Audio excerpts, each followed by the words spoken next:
رب زدنی علما رب زدنی علما۔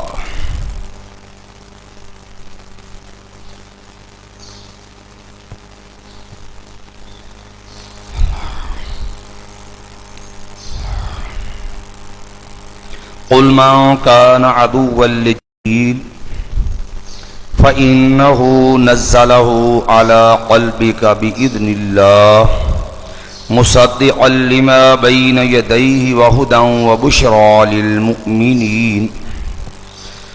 کہہ دیجئے من کان عدوا لجبریل، جو کوئی شخص دشمن ہے جبریل کا، فَإِنَّهُ نَزَّلَهُ عَلَى قَلْبِكَ، جبریل امین تو وہ ہیں اس نے اتارا ہے اس کو آپ کے دل پر اللہ کے حکم سے، مصدقا لما بین یدیہ، اور وہ تصدیق کرتا ہے اس چیز کی جو اس سے پہلے ہے، وَهُدًى وَبُشْرَى لِلْمُؤْمِنِينَ، اور وہ ہدایت دینے والا ہے اور خوشخبری دینے والا ہے ایمان والوں کو۔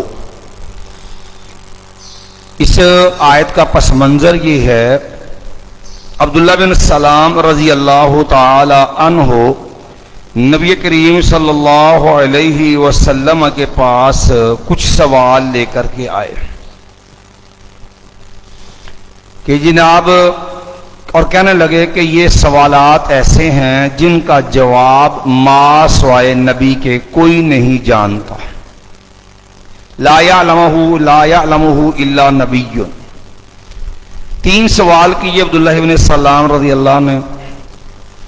نمبر ایک، قیامت کی بڑی نشانی کیا ہوگی؟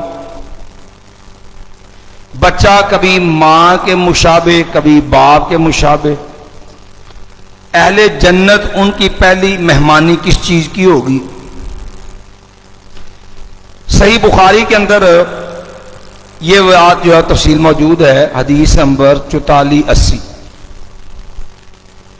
نبی علیہ السلام نے اس کے تینوں جب جواب دینے کی بات میں آیا کہ ابھی مجھے جبریل نے یہ باتیں بتائی ہیں، آپ نے اس کے تینوں جواب دے دیے اور فرمایا ابھی مجھے جبریل نے بتلایا تھا۔ یہ بات سن کر کے عبداللہ بن سلام رضی اللہ عنہ کہنے لگے او ہو، اس کا مطلب کہ بھائی جبریل لے کے آتا ہے، وہ تمہارا دشمن ہے۔ اسی طرح ایک موقع پہ ابن سوریہ وغیرہ جو تھا ان کا عالم یہودی، وہ آیا نبی علیہ السلام سے کو باتیں پوچھے، اگر آپ بتا دیں تو ہم ایمان لے آئیں گے۔ نبی علیہ السلام نے ان کے جوابات دے دیے، تو جب آپ نے پھر کہا اچھا آپ یہ بتائیں کہ آپ پر وحی کون لے کے آتا ہے؟ کہا جی میرے پاس وہی جبریل امین لے کے آتے ہیں۔ کہنے لگے اچھا وہ تو ہمارا دشمن ہے، وہ تو ہم پہ عذاب لے کے آیا تھا، اگر آپ پر وہی جو ہے وہ میکائیل لے کے آتا ہوتا تو ہم آپ کو مان لیتے ہیں۔ تو اس پر اللہ رب العالمین نے پھر یہ بات فرمائی کہ جو جبریل امین سے دشمنی رکھتا ہے، یاد رکھو وہ حقیقت میں رب سے بھی دشمنی رکھتا ہے۔ اس لیے فرمایا من کان عدوا للہ وملائکتہ ورسلہ وجبریل ومیکال، جو کوئی دشمن ہے اللہ کا، فرشتوں کا، اس کے رسولوں کا، جبریل کا اور میکائیل کا۔ یہ فرشتے جو ہیں ان کے نام لے کر کے اللہ نے کیوں کہا سب کا دشمن؟ اللہ کے بعد تو خالی جبریل کی ہوئی ہے۔ اللہ رب العالمین کا فرمان ہے من عاد لی ولیا فقد آذنتہ بالحرب، صحیح بخاری کی حدیث ہے۔ جو آدمی مجھ سے من آج میرے کسی دوست سے، میرے محبوب پیارے مقرب سے دشمنی کرتا ہے نا، میں اس بندے سے اعلان جنگ کر دیتا ہوں۔ اور یہ دنیا میں اور میں بھی آپ دیکھ لیں، جو دوست کا دوست ہوتا ہے نا وہ بھی دوست شمار ہوتا ہے، اور دوست کا جو دشمن ہو وہ بھی دشمن شمار ہوتا ہے۔ تو جب جبریل امین اللہ کے مقرب بندے ہیں تو جو ان سے دشمنی رکھے گا، کیا اللہ سے اس کی دوستی ہو سکتی ہے؟ یقینی بات ہے اس کی رب کے ساتھ بھی دشمنی ہے۔ اسی لیے فرمایا من کان عدوا للہ، جو کوئی دشمنی رکھتا ہے اللہ سے، وملائکتہ اس کے فرشتوں سے، ورسلہ اس کے رسولوں سے، وجبریل اور جبریل امین سے، ومیکال اور میکال فرشتے سے، فإن اللہ عدو للکافرین بے شک اللہ تعالیٰ بھی دشمن ہے ان لوگوں کے لیے جو انکاری ہیں، کفر کرنے والے ہیں۔ وَلَقَدْ أَنزَلْنَا إِلَيْكَ آيَاتٍ بَيِّنَاتٍ اور البتہ تحقیق ہم نے اتاری آپ کی طرف آیات بینات واضح نشانیاں، ماننے والا، حقائق سمجھنے والا، دلائل کی بنیاد پہ حق اپنانے والا ہو تو ان میں کوئی پیچیدگی اور اخفا نہیں ہے۔ وَمَا يَكْفُرُ بِهَا إِلَّا الْفَاسِقُونَ اور اس کی نہیں نافرمانی کرتے مگر نافرمان لوگ ہی، بدکار لوگ ہی۔ أَوَكُلَّمَا عَاهَدُوا عَهْدًا اور کیا جب بھی انہوں نے عہد کیا، عہدن کوئی بھی عہد، نبذہ فریق منہم تو پھینک دیا اس کو انہی میں سے ایک گروہ نے، یعنی جب بھی یہ کو معاہدہ کرتے ہیں یہ کبھی اس کی پاسداری نہیں کرتے۔ لیکن یہاں پر ایک بات اور سمجھنے والی ہے، اسلام اس بات کا قائل ہے کہ جس گروہ میں، جس فرد میں جتنی غلطی، جتنا جرم ہونا اتنا جرم جو ہے اس کے اوپر ڈالا جائے۔ کسی ایک کی غلطی پہ پوری جماعت، قوم کو برا کہنا یہ انصاف نہیں ہوتا۔ اب دیکھو نا، یہ بنی اسرائیل کے معاملات بیان ہو رہے ہیں تو فرمایا جتنا اگر جہاں ان کے برے لوگوں کی برائی بیان ہوئی ہے نا تو ان کے نیکوں کی نیکی کا اعتراف بھی آپ کو ملے گا۔ اس لیے اگر کسی سے آپ کی مخالفت ہے، آپ کی عداوت ہے، آپ کا کوئی معاملہ بگڑ گیا، اس کو اتنا الزام دو، اتنا غلط کہو جتنا وہ غلط ہے۔ یہ ظلم ہے۔ غلطی ایک کی، لڑائی پورے خاندان سے، غلطی ایک کی، قطع تعلقی پورے خاندان سے، یہ کون سا انصاف؟ اور غلطی ایک فرد کی اور لعنت، ملامت اور برائی پورے خاندان کے کھاتے میں، یہ نا انصافی ہے۔ جس کی غلطی ہے اس کو غلط کہو، جتنی غلطی ہے اتنی غلطی کہو، اس سے آگے نا انصافی اور ظلم ہوگا۔ اسے یہاں بھی یہ نہیں کہا کہ سب نے توڑ دیا، سب نے آدھ پھینک دیا، نبذہ فریق منہم پھینک دیا انہی میں سے ایک گروہ، سب نے نہیں پھینکا۔ بل اکثرہم لا یؤمنون بلکہ ان میں سے اکثر وہ ہیں جو ایمان نہیں لاتے۔ وَلَمَّا جَاءَهُمْ رَسُولٌ مِّنْ عِنْدِ اللَّهِ اور جب آ گیا ان کے پاس ایک رسول، کیسا رسول؟ من عند اللہ، اللہ کی طرف سے۔ یہ من عند اللہ پہلی صفت ہے، کل بھی ہم نے بتایا تھا۔ مصدق لما معہم، یہ مصدق، یہ رسول ان کی دوسری صفت ہے۔ ایسا رسول جو تصدیق کرنے والا ہے لما اس چیز کی، معہم جو ان کے پاس ہے۔ نبذ فریق من الذین اوتوا الکتاب تو پھینک دیتا ہے ایک گروہ ان لوگوں میں سے جنہیں کتاب دی گئی ہے۔ کتاب اللہ، اللہ کی کتاب کو، وراء ظہورہم اپنی پشتوں کے پیچھے، کأنہم لا یعلمون گویا کہ وہ جانتے ہی نہیں ہیں۔ اب وراء ظہورہم کا معنی بھی سمجھنے والا ہے کہ دیکھو جو چیز پس پشت ہوتی نا وہ انسان کی نظر سے، آنکھوں سے اوجھل ہوتی ہے، کوئی پتہ نہیں کیا ہے کیا نہیں ہے، کس حالت میں ہے۔ یہ ان کی بدترین شدید غفلت جو ہے نا، اپنی کتاب سے لاپرواہی غفلت، اس کو بیان کیا کہ جس طرح کمر کے پیچھے کوئی چیز پڑی ہو، کوئی پتہ نہیں کہاں پڑی، کیسے پڑی، وہ ہے کیا، کیسی ہے، کیا کہتی، کوئی اس کا پتہ نہیں ہوتا۔ تو اپنی کتاب سے لاپرواہی، غفلت، جہالت، اس کو جو ہے کہ یہ ایسے ہے جیسے جو پیچھے پڑی چیز ہو۔ ہمارے ہاں لوگ ہوتے جی قرآن جو ہے یہ ادب کے انداز میں جی قرآن مجید کو پیچھا نہیں ہونا چاہیے، پیر صاحب کو پیچھا نہیں ہونا چاہیے. تو ویسے قرآن پڑھنا بھی نہیں ہے ساری زندگی، چوم لیں گے، آنکھوں کو لگا لیں گے، سر سے اوپر ٹپا دیں گے، لیکن پڑھنا نہیں ہے. جب بات کہ قرآن کا ترجمہ پڑھا کرو، او جی سانو سمجھ نہیں آتا، یہ جی علماء کا کام ہے، یہ ہمارے بس کی بات ہی نہیں ہے. یہ اصل ظلم ہے، یہ ہے قرآن کو پسے پشت ڈالنا. یہ نہیں ہے ایسے پیچھا نہیں کرنا. آپ نے کبھی دیکھا ہوگا یہ درباروں آستانوں پہ بھی پیر کی قبر ہوتی ہے نا تو الٹے پاؤں چل کے آئیں گے کہ حضرت کو پچھاڑی نہیں کرنی، باقی سارا کچھ کر دینا والا. تو بہرحال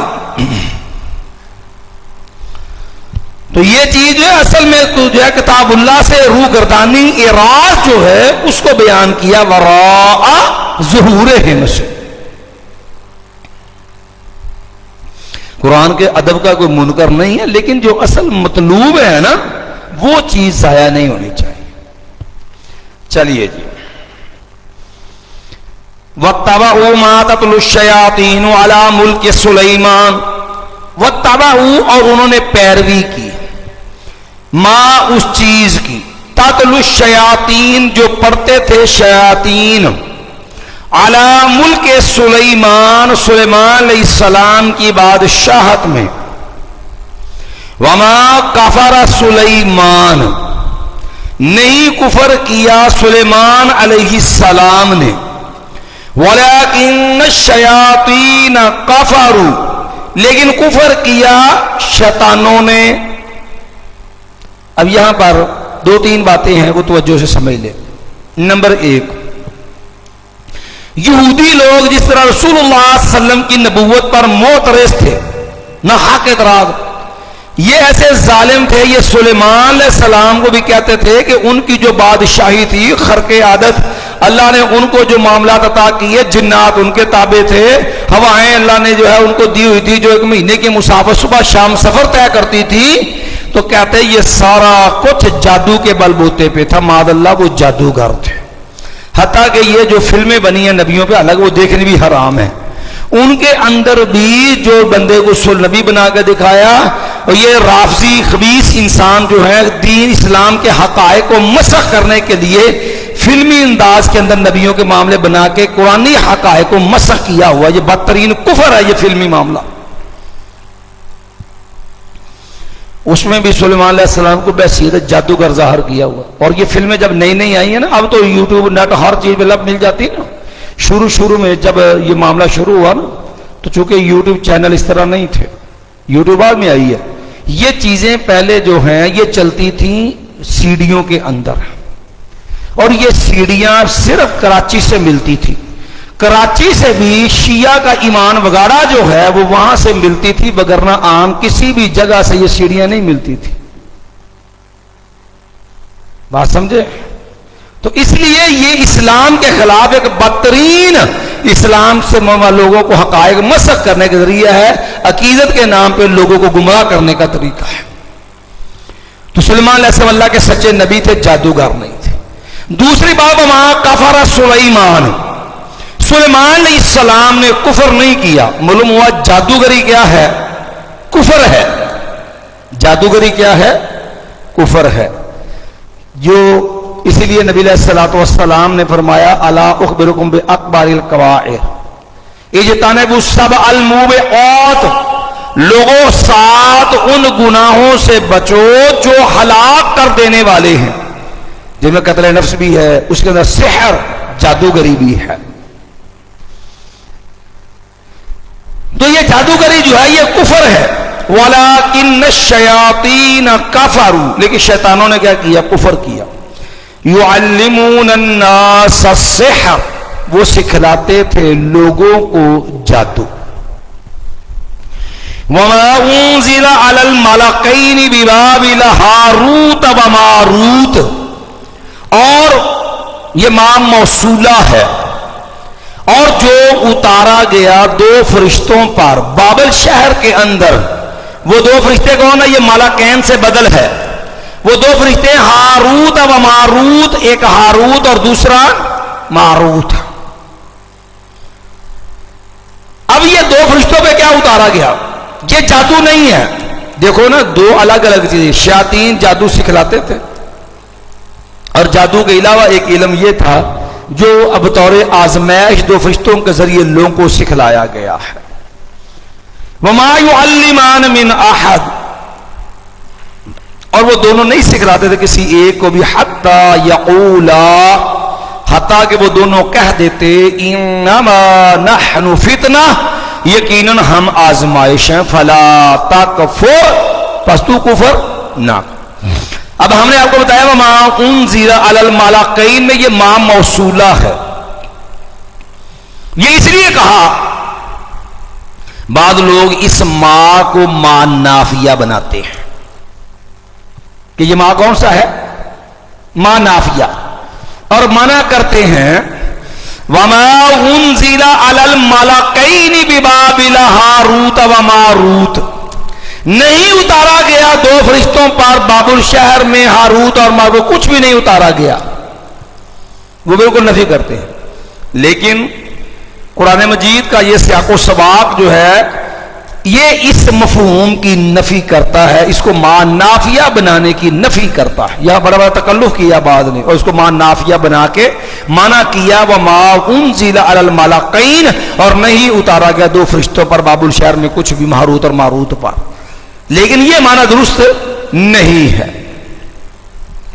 اب یہ بابل عراق کا شہر ہے, فرشتے بطور آزمائش ہے. اس حوالے سے نا بعض لوگوں نے بڑے عجیب و غریب باتیں بنائی ہوئی ہیں کہ جی فرشتے جو تھے انہوں نے اعتراض کیا کہ یا اللہ یہ تیرا سارا کچھ, پھر بندے کھا پی کے بھی تیرا نشکری کرتے ہیں, ہم دنیا پہ جائیں تو ہم تیری بات کریں گے, فلاں کریں گے. وہ دنیا پہ آگے انسانی خاص کے انسانی حاجات کے ساتھ اللہ نے بطور آزمائش بھیج دیا, تو زورا نامی عورت کے ان کا عشق ہو گیا. پھر جو ہے وہ زورا جو ہے وہ ستارہ بن کے اوپر چلی گئی اور ان کو جو ہے بطور عذاب بابل شہر میں الٹا لٹکا دیا گیا اور وہ فلاں ہوتا ہے. یہ اس قسم کے قصے کہانیاں گڑی ہوئی ہیں. لیکن یاد رکھیے یہ چیز قطعاً ایسے نہیں ہے, یہ اسرائیلیات ہے جس کی کوئی دلیل نہیں.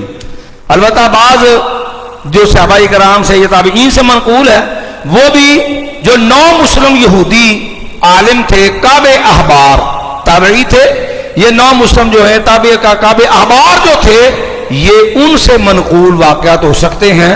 لیکن چونکہ وہ بھی اس سے جو نو مسلم تھے تو ان کی وہ باتیں جو اسرائیلیات سے ماخوذ ہوں وہ تفسیر صحابی وغیرہ کے حکم میں نہیں آتی ہے. اس لیے ایسی باتیں یہ بے بنیاد ہیں, اسرائیلیات سے ماخوذ ہیں, قطعاً معتبر نہیں ہے. وَمَا يُعَلِّمَانَ مِنْ أَحَدٍ, وہ دونوں نہیں کسی کو سکھاتے تھے, حَتَّى يَقُولَا, تک وہ دونوں کہہ دیتے اِنَّمَا نَحْنُ فِتْنَةٌ, ہم تو آزمائش ہیں, وَفَلَا تَكْفُرْ, پس تو کفر نہ کر. فَيَتَعَلَّمُونَ مِنْهُمَا, وہ دونوں سے وسیل تھے ان دونوں سے, ما وہ چیز يُفَرِّقُونَ بِهِ بَيْنَ الْمَرْءِ وَزَوْجِهِ, وہ جدائی ڈال دیتے اس کے ساتھ خامد اور اس کی بیوی کے درمیان. یہ ہے شیطانوں کا اصل مشن. یہ جتنی بھی جادوگری ہوتی نا یہ سب کا بنیادی مقصد یہی ہوتا ہے, انسان کا خاندانی نظام برباد کرنا. نبی علیہ السلام نے فرمایا نا صحیح مسلم کی حدیث, شیطان اب لشکر بھیجتا اور ان کا زمین میں فساد مچاؤ, پھر اپنے چیلوں سے نا وہ باقاعدہ رپورٹنگ کرتا ہے, بتاؤ کیا کر کے آئے. وہ کہتا میں نے زنا پہ لگا دیا, کہتا کوئی بڑا کام نہیں. وہ کہتا جناب میں نے شراب پہ لگا دیا, کہتا کوئی بڑا کام نہیں. کہتا میں نے قتل کروا دیا بندہ, وہ کہتا یہ بھی کوئی بڑا کام نہیں. پھر شیطان کے چیلوں میں ایک آتا ہے, کہتا ہے میں نے میاں بیوی کو لڑایا, اتنا لڑایا حتی فرقت بینہ و بین زوجتہ, حتیٰ کہ میں نے اس کے اور اس کی بیوی کے درمیان جدائی ڈلوا دی. نبی علیہ السلام نے فرمایا شیطان اپنے اس چیلے کو بغل میں لیتا, اس کو دباتا, کہتا بہترین کام سر انجام دیا. کیونکہ یہ تو ہر ذی شعور جانتا ہے کہ دو افراد کی جدائی سے دو افراد نہیں دو خاندان برباد ہوتے ہیں. تو شیطان کو سب سے پیارا کام کیا ہے, گھروں کو اجاڑ, رشتہ داریوں کو توڑنا. تو جادوگری وغیرہ اس کا بھی مین مشن کیا ہوتا ہے یہی. اسی لیے یہ جتنے کاہن نجومی یہ طویل دھاگے والے سمجھے, یہ سب کاروبار کرنے والے, آج کل تو یار دیسوں کا بیڑا گھر کو ہو گیا نا, ہر کام کا حل قرآن سے دیں گے جی، فلیکس چھپے ہوتے ہیں اور جناب آستانے بنا کے بیٹھے ہیں. آپ کا ہر مشکل، ہر حل جو ہے، ہر مشکل کا حل کس سے ہوگا؟ قرآن سے. اب جہاد والا معاملہ ان کا ٹھنڈا ہو گیا. بعض لوگوں کا جماعت تو کر رہی ہے، جماعت کے ذمہ داران تو کر رہے ہیں، لیکن بعض لوگوں نے سیر بزنس یہ کاروبار شروع کر لیا ہے. فائدہ اس کا بڑا فائدہ، رنگ برنگی عورت مل جاتی ہے، دنیا کی دنیا رند کے رند رہے اور دین بھی نہیں گیا ہمارے ہاتھ سے. آستانے بنائے ہوئے ہیں اور جناب طویل دھاگے اور دم درود ہو رہے ہیں کون؟ کہنے کو سلفی کہلاتے ہیں اپنے آپ کو. پتہ نہیں سلفی ہیں کہ سفلی ہیں، یہ ایک الگ مسئلہ ہے. بہرحال تو بہرحال یہ جو چیز ہے ان کے سلوگن پڑھ کے دیکھنا کیا ہے، جو چاہو سو پوچھو ہم خود بتائیں گے محبوب آپ کے قدموں میں. ٹھیک ہے جی، یہ خیبی کے دعوے ہوتے ہیں سارے. جتنے بھی جائیں گے کہ تیرے تے جادو ہوا، ابھی کس نے کیا؟ کوئی کہتا تیری ساس نے کیا، تیری نند نے کیا، تیری جو ہے وہ فلاں جو نے کیا، تیرے فلاں نے کیا. مقصد وہی ہے یفرقون بہ بین المرء وزوجہ. یہ چیزیں جو ہیں یہ شیطان کا بنیادی ہے. ان کو کس نے بتایا بھائی؟ کہاں گیا وہ عقیدہ مسلمانوں کا قل لا یعلم من فی السماوات والارض الغیب الا اللہ. آسمان و زمین میں اللہ کے سوا کوئی غیب نہیں جانتا. یہ چول چودھری جو بن کے بیٹھے ہیں سارے طویل دھاگے والے جعلی کاروبار کرنے حرام خور، ان کو کس نے بتایا کہ اس کی ساس نے طویل ڈالے ہیں یا اس کو فلاں نے ڈالے ہیں؟ اوپر سے عوام کو بیوقوف بناتے ہیں. ہمارے پاس ہمزاد ہے. یہ ہمزاد کیا ہوتا ہے جی؟ وہ جی یہ جو ہمارے پاس سے جو جن ہوتا ہے نا، جو ہر بندے کے ساتھ ہم نے اس کو قابو کیا ہوتا ہے، ہم اپنے ہمزاد کو بھیجتے ہیں، وہ اس کے ہمزاد سے رابطہ کرتا، پھر وہ اس سے رپورٹ لا کے ہمیں دیتا ہے. تو جناب ہمیں سارا پتہ چل جاتا ہے. اس ہمزاد کو کس نے بتایا بھائی؟ جب غیب کا علم رب کے سوا کسی کو نہیں. یہ اس کو کیا پتا کہ اس کو جو جادو کیا کس نے اس کے اوپر؟ کرنے والا کون ہے؟ کوئی پتہ ہی کوئی نہیں. یہ ہمزاد کس سے جا کے پوچھے گا؟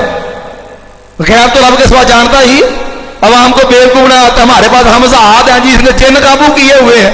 یہ جن نہیں قابو کیے ہوتے، یہ بدبخت خود جنوں کے قابو آئے ہوتے ہیں. چلے کاٹ کاٹ کے جنوں کے تابع ہوئے ہوتے ہیں. جب تک ان کی مراد پوری نہیں کرتے، ان کے نام کا نذرانہ نہیں دیتے، وہ ان کو برائی میں، ان کے کام میں تعاون بھی نہیں کرتے. اس لیے کہتے ہیں اے کام ہے کہہ جو، لیکن اینے روپیے فلان جگہ دینے جے کھا مسجد جی پوا دینا، اور اتنے اینا گوشت جی قبرستان چھٹ کے آنا، اتنے فلاں کالی سیری دینی، اینا بکرا دینا، فلاں کرو گے پھر کام ہوئے گا، وگرنہ نہیں ہوئے گا. یہ دین کے نام پہ وہ فراڈی ہیں جو لوگوں کے عقائد کو برباد کرتے ہیں. مقصد یہی ہوتا ہے لوگوں کے درمیان جو ہے وہ عداوتیں پیدا کرنا. پھر باقاعدہ وظیفے دیں گے. کیا جی؟ اگر کسی سے لڑکی سے پیار ہے، محبت ہے جی، تو جناب پھر کیا ہے، آپ جناب وہ فلانی آیت یا استری 100 بار پڑھیں، چینی میں پڑھیں، القیت علیک محبۃ منی. اب محبت کا عشق کا جنازہ نے جو ہے وہ بنانے کے لیے اس کو باقاعدہ وظیفہ دیں گے. آپ نے اتنے 1000 مرتبہ یہ چلا کرنا ہے اور یہ آیت پڑھنی، القیت علیک محبۃ منی. پھر آپ اس نے اس کو کھلا دینی ہے، پھر وہ آپ کے پیچھے پیچھے ذلیل ہوتی پھرے گی یا آپ اس کے پیچھے ذلیل ہوتے پھریں گے. اگر جو ہے آپ کو اس کے ساتھ دشمنی ہے، آپ نے اس کا رشتہ توڑنا ہے، آپ چاہتے ہیں کہ آپ اس سے جیلس ہیں، حاسد ہیں، آپ کو ان کی تعلق دوستی برداشت نہیں ہے، کہتا کوئی بات نہیں. تو پھر آپ ایسا کریں، وہ جو ہے والقینا بینہم العداوۃ والبغضاء، پھر آپ اس آیت کا وظیفہ شروع کر دیں، پھر یہ پڑھ کے ان کو کھلائیں، پھر وہ دیکھیں ان کی محبت جو وہ نفرت میں بدل جائے گی. کیا قرآن ان کاموں کے لیے آیا تھا؟ یفرقون بہ بین المرء وزوجہ. تو شیطانوں کا بنیادی مشن ہوتا ہے آپس کی رشتہ داریوں کو برباد کرنا. دکھ میں جو غیروں سے اتنا نہیں ہے جتنے حدیثوں پہ دکھ ہے. سمجھدار ہو کر کے غیب کے دعوے بھی کرتے ہیں اور جناب جو ہے آستانے بنا کے کاروبار شروع کیے ہوئے سارے. کسی صحابی کا بھی دم کا آستانہ تھا ایسے؟ بھائی ٹھیک ہے علاج کرو، کون روکتا ہے؟ لیکن باقاعدہ فلیکس چھپے اور باقاعدہ جناب آستانے بڑے ہوئے بڑے بڑے. چلیے جی. وما هم بضارین به من احد الا باذن اللہ. اور نہیں وہ نقصان دے سکتے اس کے ساتھ کسی ایک کو مگر اللہ کے حکم سے. یہ اللہ نے پھر عقیدے کی بات دوبارہ سمجھا دی. لوگوں میں بدعقیدگی ہوتی ہے نا، جہالت اور بدعقیدگی کا عالم یہ ہوتا ہے، مولوی جی ساڈا نہ کوئی رشتہ کسی نے بننے آئے، شکر کر تو کھلا پھرتا. تو عقل مند ہوں تینوں بھی بن چڑھتا بدبخت نو جس جی ایڈا عقیدہ ایڈا کمزور ہے. وہ جی آدھے نے گل بات بعد کو دستا ہی کوئی نہیں. کوئی لگتا ہے کسی نے رشتہ نہ بنیا ہے. وہ جی میرا کسی نے لگتا کاروبار بن چڑیا ہے. گاہک آتا ہی نہیں, سارے سرے بازار چلتا ہے, میرے بھاگو ادھر گاہک نہیں آتا. بدبخت اچھا ہوتا کہ تجھے بھی باندھ دیتا کسی گٹر کے اندر, تیرا دماغ ٹھیک ہو جاتا. اللہ نے یہ عقیدہ سمجھایا کہ دیکھو نفع کا مالک بھی اللہ ہے, نقصان کا مالک بھی. جادوگر اپنی جادوگری کی بنیاد پہ ٹل لگا لے, اگر رب کو نقصان منظور نہیں ہے جادو بھی تیرا کچھ نہیں بگاڑ سکتا. وَمَا هُمْ بِضَارِّينَ بِهِ مِنْ أَحَدٍ إِلَّا بِإِذْنِ اللَّهِ. یہ تو نبی علیہ السلام عبداللہ بن عباس کی عقیدہ سمجھایا تھا کہ یا بنیا احفظ اللہ یحفظک یا غلام السم. آپ نے سے عبداللہ بن عباس کہا یا غلام, تو کہنے لگے لبیک. نبی علیہ پیچھے بیٹھے آپ چچا کے بیٹے عباس رضی اللہ عبداللہ بن عباس, تو آپ نے کہا احفظ اللہ یحفظک احفظ اللہ تجدہ تجاہک واذا سألت فاسأل اللہ واذا استعنت فاستعن باللہ. جامع ترمذی وغیرہ میں یہ حدیث موجود ہے. اور فرمایا بیٹا واعلم ان الامۃ لو اجتمعت على ان ينفعوك ما ينفعوك الا ما قد كتبه الله لك. بیٹا ساری امت اس بات پہ جمع ہو جائے تو تجھے نفع دینا ہے, رب کو وہ نفع منظور نہ ہو, پوری کائنات مل کے تجھے نفع نہیں دے سکتی. نفع اتنا ملے گا جو رب نے تیرے لیے لکھ رکھا ہے. وَعْلَمْ أَنَّ الْأُمَّةَ رَضِيتَ وَلَا أَن يَضُرُّوكَ مَا يَضُرُّوكَ إِلَّا مَا قَدْ كَتَبَهُ اللَّهُ لَكَ. بیٹا ساری دنیا عزم کر لے نا عبداللہ کو نقصان پہنچانا ہے, تیرے رب کو وہ نقصان منظور نہیں ہے. بیٹا یاد رکھ پوری دنیا مل کے بھی تیرا تجھے کو نقصان نہیں ہوئے, نقصان اتنا ہو رب کو منظور ہے. مایا جفت القصحف ورفعت الاقلام. اللہ نے کلمے کو اٹھا لی, صحیفے خشک ہو گئے, رب کے فیصلوں کو بدل نہیں سکتا. کیا قوم نے نہیں چاہا تھا ابراہیم علیہ السلام کو جلا دیں, جلا دیا. پھر ساری قوم چاہتی ہے جلا دیں, رب چاہتا میں نے بچانا ہے, جلا لیا تھا. نبی کے ہاتھ میں چھری ہے, ذبح کرنا چاہتے ہیں, خواب دیکھی ہے, نبی کا خواب بھی وہی ہے, نبی ذبح کرنا چاہتا ہے, رب بچانا چاہتا ہے, لیکن رب نے ذبح ہونے دیا. وما هم بضارین به من احد, ہوتا وہ جو رب چاہتا ہے. اس لیے عقیدے کی کمزوری کا نتیجہ ہوتا ہے کہ ایسے فراڈیے جو ہوتے ہیں ان کا کاروبار جو ہے وہ عروج بھی ہو جاتا ہے. اذکار کرتے نہیں ہیں, تلاوت کرتے نہیں ہیں, اپنے آپ کو پاک رکھتے کو نہیں. جہاں وہ دیوار دیکھی, جہاں ٹائر دیکھا, اس کو جناب سلاب یا شراب کرنا شروع کر دیا. وہ جو ہے پیشاب کرنے بیٹھ گئے, نہیں کوئی طہارت نہیں کوئی پاکیزگی. نتیجہ پھر کہتے جی ہمیں جب وہ جو جنات تنگ کرتے ہیں فلاں کرتے ہیں, تو تتنزل علی کل افاق اثیم. جادوگروں جو جنات شیاطین ان کی آواز کیا ہوتی ہے؟ واش روم میں جاتے ہو کیا پڑھتے ہو؟ اللہم انی اعوذ بک من الخبث والخبائث. اللہ میں خبیث جنوں اور خبیث جنوں نے تیری پناہ مانگ. تو جو چلتا پھرتا گٹر ہے, جتنے دیکھا پیشاب کر دیتا, جہاں بیٹھے پیشاب لو دیکھا پیشاب کیا, اسی طرح کپڑے اتارے تو جو ہے وہ پیشاب سے بھرے, وہ گند سے لتھڑا ہوا. جب ہر وقت گند میں لتھڑا ہوگا تو اس کے پاس فرشتے آئیں گے کہ اس کے پاس شیاطین آئیں گے پھر. تو اس لیے یہ گندگی غلاظت جو ہے یہ بھی آپ کی بربادی کا سبب بنتی ہے. تو عقیدہ مضبوط رکھیے کہ آپ کے نفع کا مالک بھی اللہ, نقصان کا مالک بھی اللہ. جو لوگوں کے ہاتھ میں رزق ہوتا نا تو لوگ تو آپ کو ایک پانی کا گھونٹ نہ پینے کو دیتے کبھی. اس لیے نہ کوئی کسی کا رزق باندھ سکتا ہے, نہ کسی کا رشتہ باندھ سکتا ہے. ازمائش ہوتی ہے, لوگ بعد عقیدگی ادھر آتے ہیں. تو اللہ نے جہاں جادو کا ذکر کیا وہاں عقیدہ بھی سمجھایا. لوگوں اپنے عقیدے مضبوط رکھو. وما هم بضارین به من احد الا باذن اللہ. نہیں وہ نقصان ہے کسی ایک کو بھی مگر اللہ کے حکم سے. وَيَتَعَلَّمُونَ مَا يَضُرُّهُمْ وَلَا يَنفَعُهُمْ. اور وہ سیکھ لیتے تھے وہ چیزیں جو نقصان دے ان کو اور نہ وہ فائدہ مند ہو ان کے لیے. وَلَقَدْ عَلِمُوا لَمَنِ اشْتَرَاهُ. اور یہ بتاؤ یقیناً جان لیا لمن جس آدمی نے بھی اشتراء خریدا اس کو, ما له فی الآخرۃ من خلاق. نہیں ہے اس کا کوئی حصہ جو ہے وہ آخرت میں. وَلَبِئْسَ مَا شَرَوْا بِهِ أَنفُسَهُمْ. یقیناً بری ہے وہ چیز جس بیچ دیا انہوں نے اس کے بدلے میں اپنی جانوں کو لو کانوا یعلمون، کاش کہ وہ جانتے ہوتے۔ یاد رکھو یہ جادوگری ہوتی ہے، جادو یہ حقائق نہیں بدلتا، کہتے ہیں جی جادو سے فلاں بنا دیا، فلاں کر دیا۔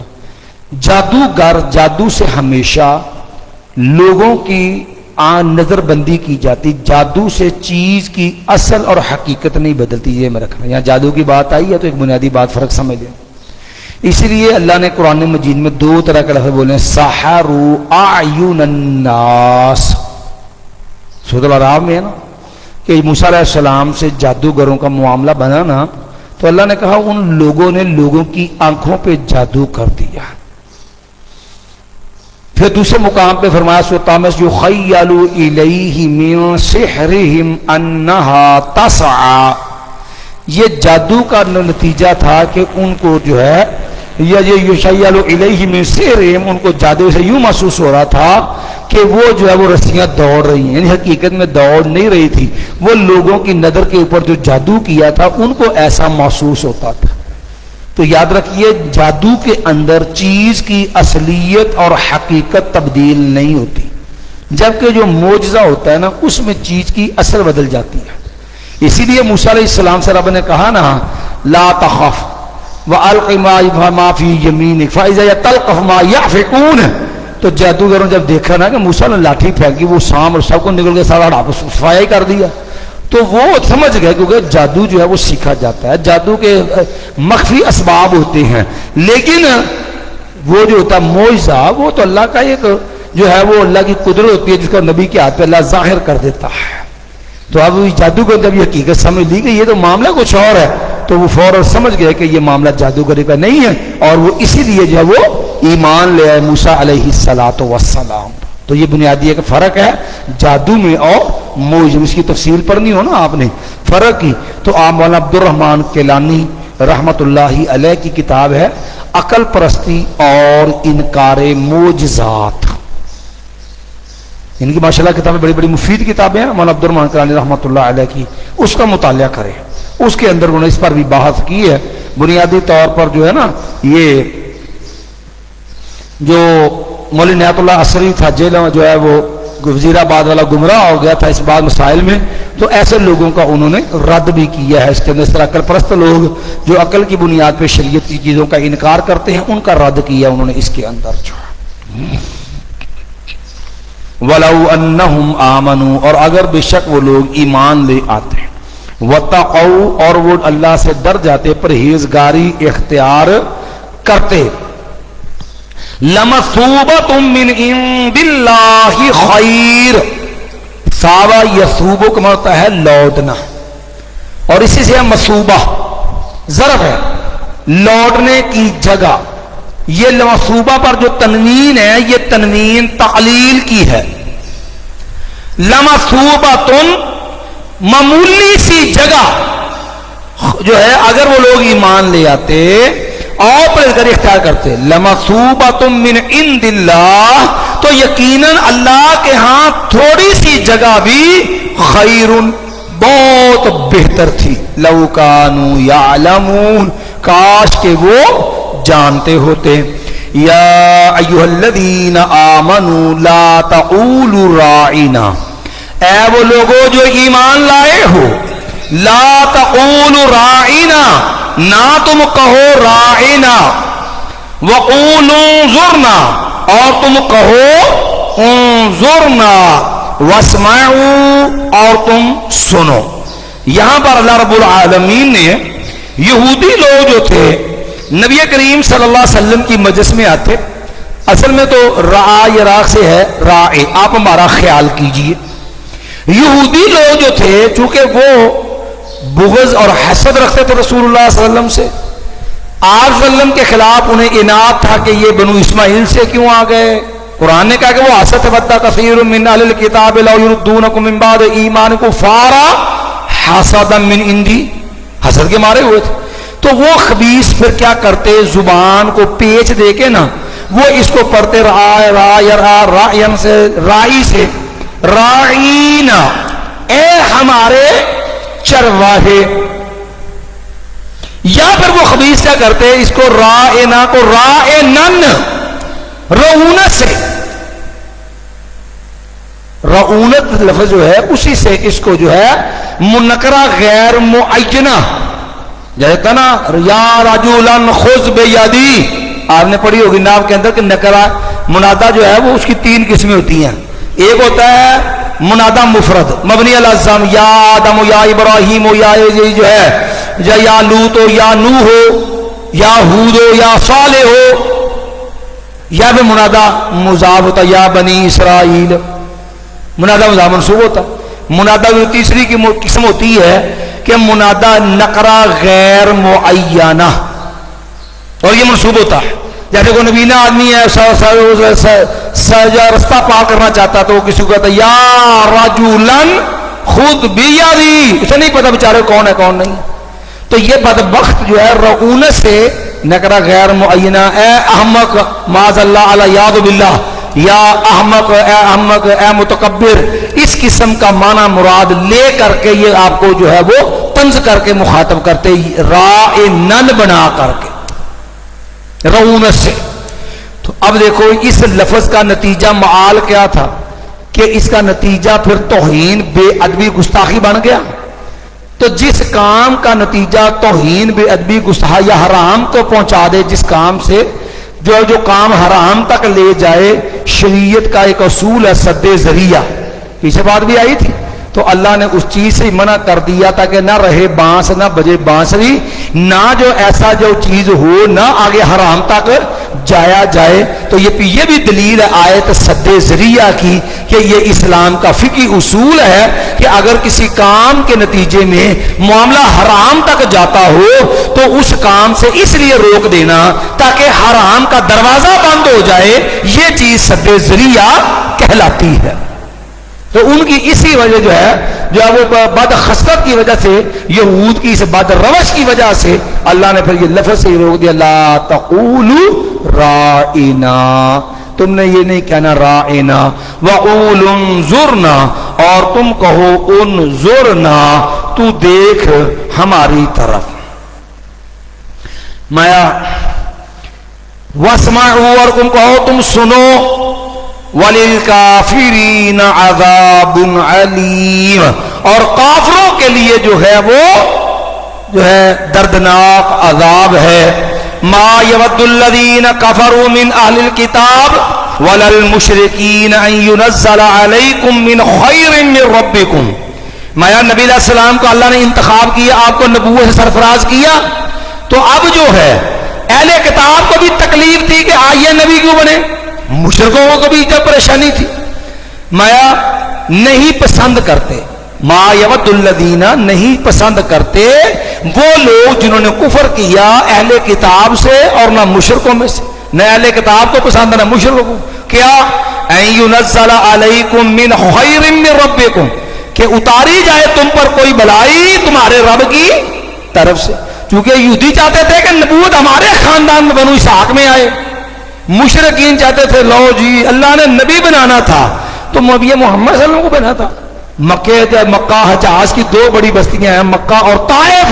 لولا نزل هذا القرآن على رجل من القريتين عظیم، اللہ نے قرآن اتارنا تھا تو حجاز اور طائف مکے کی جو دو بڑی بستیاں ہیں ان میں سے اللہ کسی بڑے آدمی پہ، سردار پہ، چودھری پہ، وڈیرے پہ اللہ قرآن اتار دیتا. مکے سے ایک آدمی محمد صلی اللہ علیہ وسلم ملا تھا اللہ تعالیٰ کو علیہ باللہ. وہ یہ کس طرح کی بات کرتے تھے، تو اس لیے وہ بھی اس بات سے ناپسند کرتے تھے. میں ان کو پسند ہی نہیں ہے کہ آپ پہ کوئی رحمت نازل ہو. باقی اللہ نے آپ کو نبوت عطا کی، واللہ یختص برحمتہ من یشاء، اللہ خاص کر لیتا ہے اپنی رحمت کے ساتھ جس کو وہ چاہتا ہے. تو یہاں بھی رحمت سے مراد کیا ہے؟ نبوت ہے. رحمت سے مراد کیا ہے؟ نبوت. یہ قرآن مجید میں رحمت کا لفظ جو نبوت کے معنی میں بھی استعمال ہوا ہے. اسی طرح جو ہے جہاں ذوالقرنین جو ہے خضر علیہ السلام کا تذکرہ ہوا ہے وہاں بھی یہی بات لفظ ہے رحمت کے. آپ یہ 16 پارہ دیکھیں گے نا، سورۃ القاف ہے جہاں خضر علیہ السلام کا تذکرہ ہے.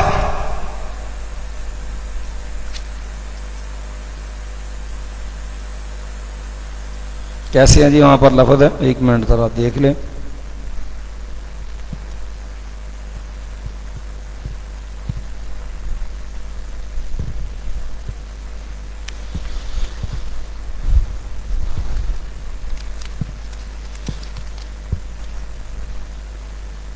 جی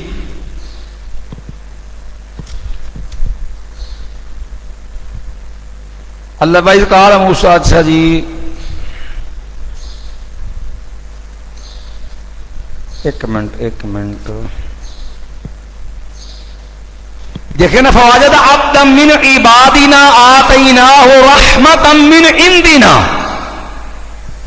یہ سورہ ہے، یہ 15 پارے کا آخری پاس صفحہ ہے نا. فواجدہ ان دونوں نے پایا عبدا من عبادنا ہمارے بندوں میں سے ایک بندے کو آتیناہ رحمتا من عندنا. تو یہاں بھی رحمت سے مراد کیا ہے؟ نبوت ہے. یہ ہم نے اس لیے بات کی ہے کہ ہمارے یہاں بعض لوگ کہتے دیکھو جی ولیوں کو ولی کا مقام نبی سے بھی بڑھا دیتے ہیں. کہتے دیکھو جی خضر علیہ السلام ولی تھے اور وطن نبی تھے کہ نہیں. حالانکہ خضر علیہ السلام اللہ کے نبی تھے. موسیٰ علیہ السلام کی جو ہے وہ دائرہ کا نبوت جو بنی اسرائیل تھا، اور یہ دوسری جگہ تھی جہاں وہ نبی تھے. ایک وقت میں کئی جگہ نبی تھے. جیسے ابراہیم علیہ السلام کی نبوت ایک جگہ تھی، لوط علیہ السلام کی نبوت دوسری جگہ تھی. یہ تو رسول اللہ کا خاصہ ہے نا کہ نبی علیہ السلام کل کائنات کی طرف نبی اور رسول بن کر کے آئے ہیں. تو یہ رحمت کا لفظ نبوت کے معنی میں بھی ہے. تو یہ بھی دلیل ہے کہ نبوت وحی چیز ہے. یختص برحمت، جیسے اللہ نے کہا اللہ یستفی من الملائکۃ رسلا ومن الناس. اللہ جو ہے وہ انتخاب کرتا ہے جو ہے بندوں سے، اللہ فرشتوں سے. اللہ یستفی من الملائکۃ رسلا ومن الناس. اللہ فرشتوں سے بھی رسولوں کا انتخاب کرتا ہے اور لوگوں سے بھی کرتا ہے. تو یہ اللہ کا انتخاب ہے، یہ انسان کی محنت نہیں ہے کہ وہ نبوت کا درجہ پا لے. یہ اللہ کا انتخاب سے چاہے جو ہے وہ نبوت سے سرفراز کر دے. اور یہ نبی علیہ السلام پہلے مکمل کر دیا معاملہ. چلیے جی. واللہ ذو الفضل العظیم. اللہ تعالیٰ بہت بڑے فضل والا ہے. ما ننسخ من آیت او ننسها نأتی بخیر منها او مثلها. تو فرمایا نہیں ہم مٹاتے کوئی آیت، نہیں ہم منسوخ کر دیتے کوئی آیت. او ننسها یا ہم جو اب بلا دیتے ہیں اس کو. کیا وہ والا یا تھی؟ کیا لگا سنقرئک فلا تنسى الا ما شاء اللہ. یقین ہم آپ کو پڑھائیں گے. سنقرئک ہم آپ کو پڑھائیں گے. فلا تنسى نہیں آپ بھولیں گے. الا ما شاء اللہ مگر جو اللہ چاہے گا. اور نون سے یا ہم بلا دیں اس کو. نأتی بخیر منها ہم لے آتے ہیں اس سے بہتر. اور مثلها یا اس کی مثل جو ہے. تو اللہ رب العالمین نے یہاں پر جو نسخ کی بات کی ہے، یاد رکھیے یہود بھی اس چیز کے منکر تھے، اور ہمارے معاشرے جو لوگ ایسے مسلمانوں میں معتدلی عقل پرست طبقہ جو ہے یہ بھی اس بات کا منکر تھا کہ قرآن میں نسخ نہیں ہو سکتا. وہ کہتے تھے نسخ کا معنی ہے کہ اس کا مطلب ہے اللہ کو پہلے سمجھ نہیں آئی کہ مسئلہ بیان کیا کرنا تھا، یا معاذ اللہ پہلے غلطی سے اور ہو گیا، پھر سمجھ آئی او ہو یہ مسئلہ ایسے نہیں ایسے ہے. گویا کہ یہودیوں کا جو عقیدہ بدا ہے نا، یہ رافضیوں میں بھی یہ عقیدہ بدا ہے. یاد رکھنا کہ جناب اللہ کو پہلے پتہ نہیں ہے، اللہ کا علم ازلی نہیں ہے، اللہ ازل سے ہمیشہ سے ہر چیز نہیں جانتا. جب چیز کا ظہور ہو جاتا ہے، چیز عملی واقعاتی رنگ اختیار کر لیتی ہے، وقوع پذیر ہو جاتی ہے نا، کہتا ہے پھر اللہ کو پتہ لگتا. بدا یبدو کا معنی کیا ہوتا ہے؟ ظاہر ہونا. کہ اللہ کا علم ازلی نہیں ہے. یہ رافضی بھی منکر اللہ کے علم ازلی ہونے کے، یہ بھی عقیدہ بدا رکھتے ہیں. تو کہتے ہیں کہ یہ اللہ معاذ اللہ جو اگر نسخ مانے تو اللہ کے علم میں نقص آتا ہے کہ اللہ کو پہلے پتہ نہیں تھا بعد میں پتہ چلا. حالانکہ یہ نقص نہیں ہے، یہ تو اللہ رب العالمین کے کمال حکیم ہونے کی علامت ہے. دیکھو اللہ رب العالمین نے موسم کتنے بنائے ہیں؟ 4. پہلے گرمی ہے، سردی ہے، بہار ہے، خزاں ہے. تو اللہ ایک ہی موسم بنا دیتا، الگ الگ کیوں بنائے؟ بھئی حالات کے مطابق کسی وقت کوئی چیز بہتر ہوتی ہے، کسی وقت کوئی چیز بہتر ہوتی ہے. اب دیکھو ایک مثال سے سمجھ لو. کہ یہ چیز غلطی کی علامت نہیں ہے. ایک طبیب معالج ہے, وہ کسی مریض کو دیکھتا ہے, مریض کی مرض اپنی شدت پہ عروج پہ ہے, پہلے وہ دوائی دیتا ہے تاکہ مرض کنٹرول ہو جائے. اس کی مرض جو ہے اس کو پہلے کنٹرول کیا جائے, بڑھنے سے روکا جائے, اس کی شدت کم کی جائے.